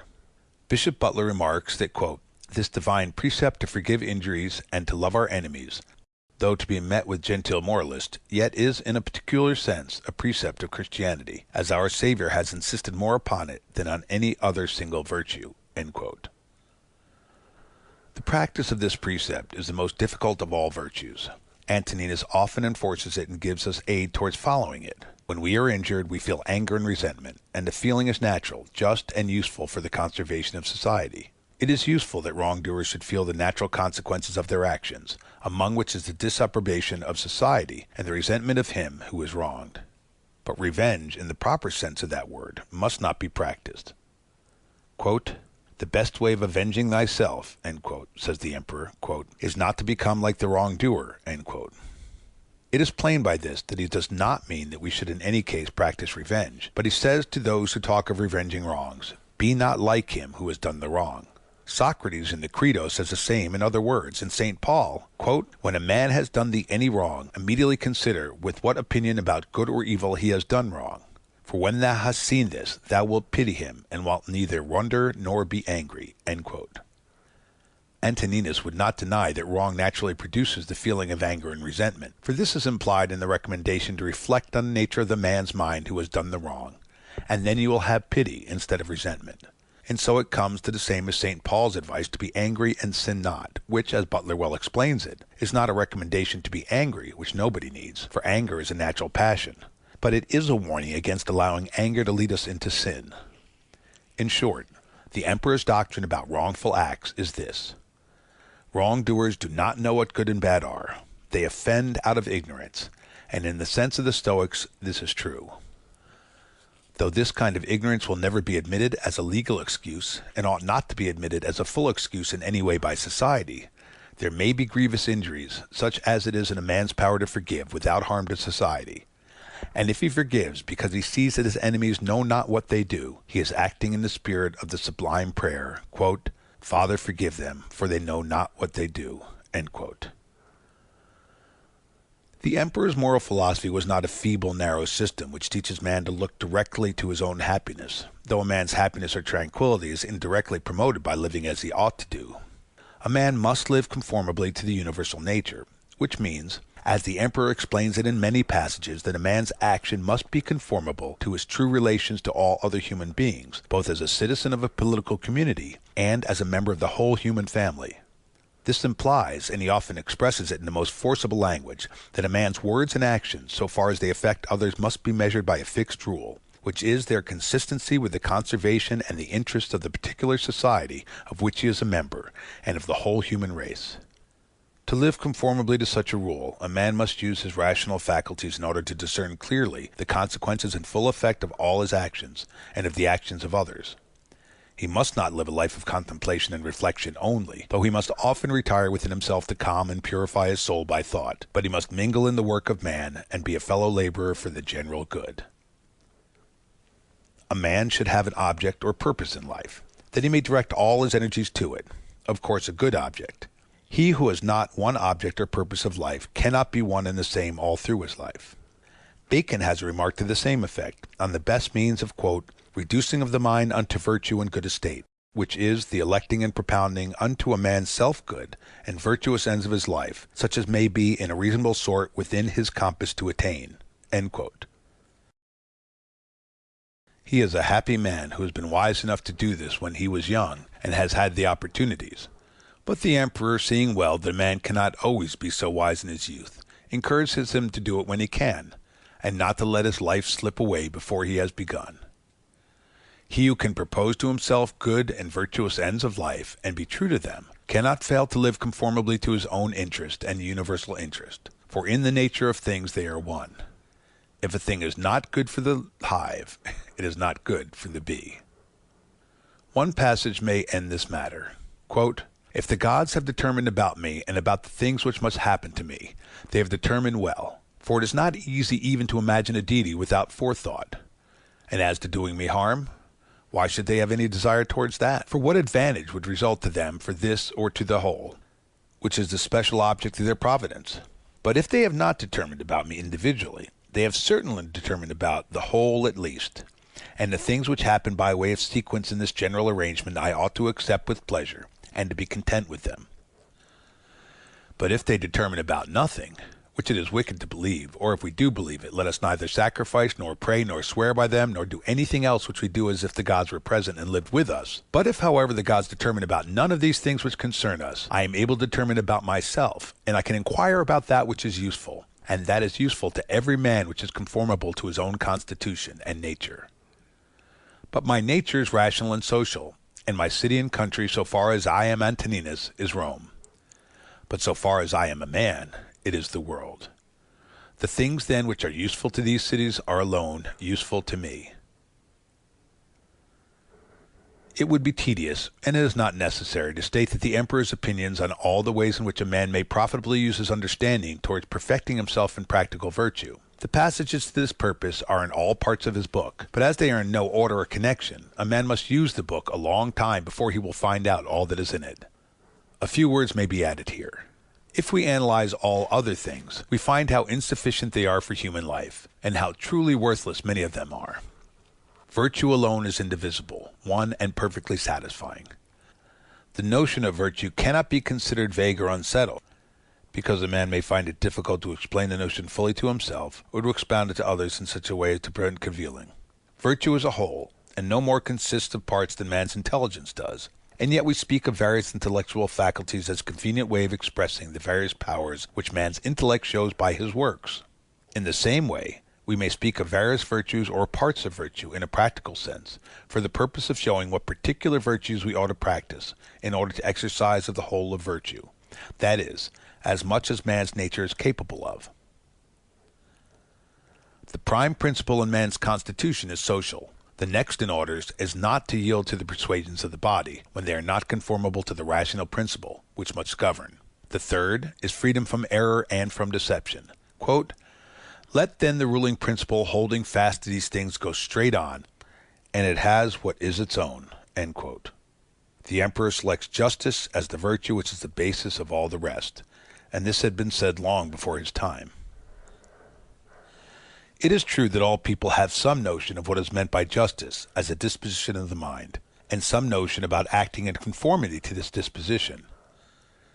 But experience shows that men's notions about justice are as confused as their actions are inconsistent with the true notion of justice. The emperor's notion of justice is clear enough, but not practical enough for all mankind. Quote, let there be freedom from perturbations with respect to the things which come from the external cause, and let there be justice in the things done by virtue of the internal cause. That is, let there be a movement and action terminating in this, in social acts, for this is according to thy nature.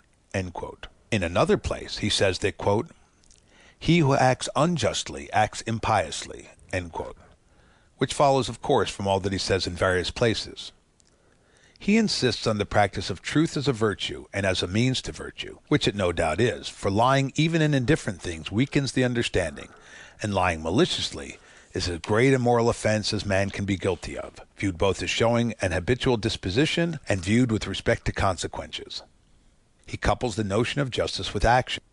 A man must not pride himself on having some fine notion of justice in his head, but he must exhibit his justice in act, like St. James' notion of faith. But this is enough. The Stoics, and Antoninus among them, call some things beautiful and some ugly. And as they are beautiful, so they are good, and as they are ugly, so they are evil or bad. All these things, good and evil, are in our power absolutely. Some of the stricter Stoics would say, in a manner only, as those who would not depart altogether from common sense would say, practically they are to a great degree in the power of some persons and in some circumstances, but in a small degree only in other persons and in other circumstances. The Stoics maintain man's free will as to the things which are in his power, for as to the things which are out of his power, free will terminating in action is, of course, excluded by the very terms of the expression. I hardly know if we can discover exactly Antoninus' notion of the free will of man, nor is the question worth the inquiry. What he does mean and does say is intelligible. All the things which are not in our power are indifferent. They are neither good nor bad, morally. Such are life, health, wealth, power, disease, poverty, and death. Life and death are all men's portion. Health, wealth, power, disease, and poverty happen to men indifferently, to the good and to the bad, to those who live according to nature and to those who do not.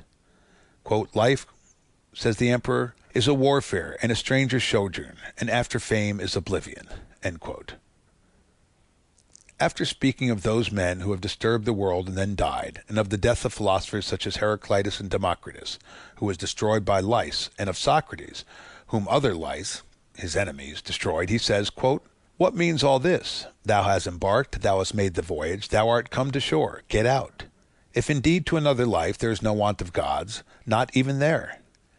But if to a state without sensation, thou wilt cease to be held by pains and pleasures, and to be a slave to the vessel which is as much inferior to that which serves it as superior, for the one is intelligence and deity, the other is earth and corruption. End quote.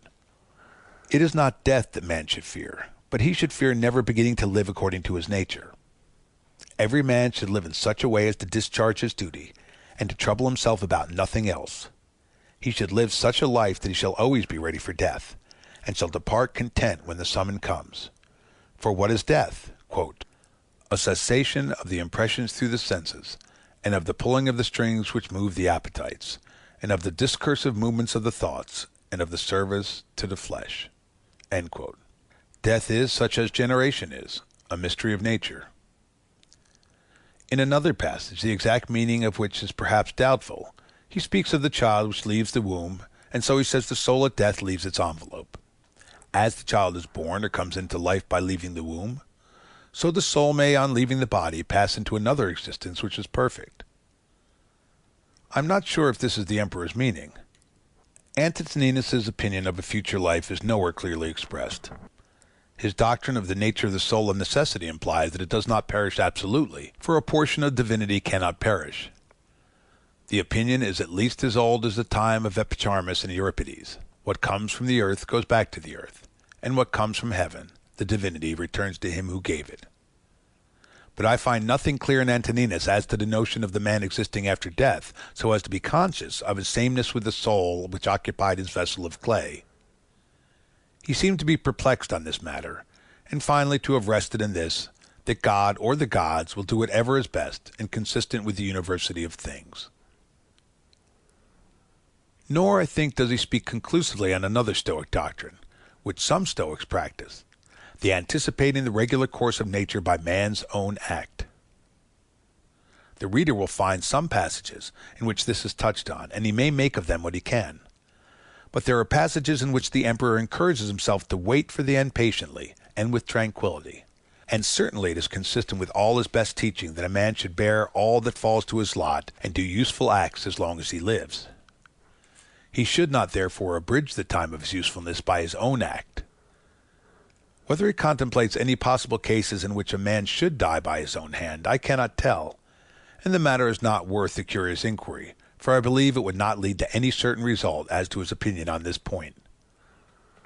I do not think that Antoninus, who never mentioned Seneca, though he must have known all about him, would have agreed with Seneca when he gives as a reason for suicide that the eternal law, whatever he means, has made nothing better for us than this, that it has given us only one way of entering life and many ways of going out of it.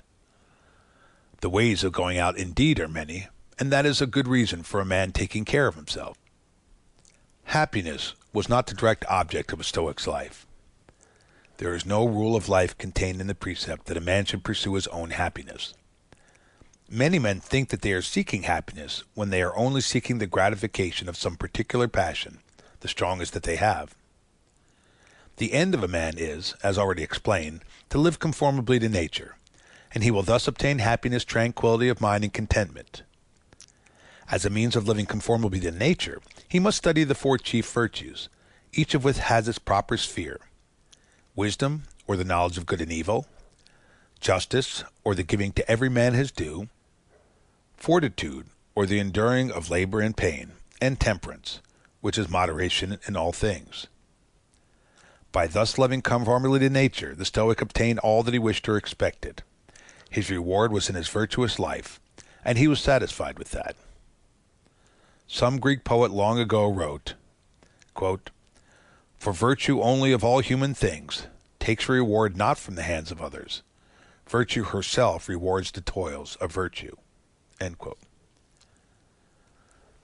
Some of the Stoics indeed expressed themselves in very arrogant, absurd terms about the wise man's self-sufficiency. They elevated him to the rank of a deity. But these were only talkers and lecturers, such as those in all ages who utter fine words, knowing little of human affairs, and caring only for notoriety. Epictetus and Antoninus, both by precept and example, labored to improve themselves and others. And if we discover imperfections in their teaching, we must still honor these great men who attempted to show that there is in a man's nature and in the constitution of things sufficient reason for living a virtuous life.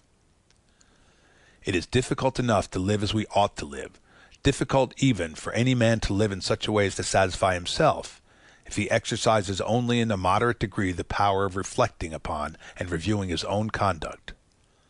And if all men cannot be brought to the same opinions in morals and religion, it is at least worth while to give them good reasons for as much as they can be persuaded to accept.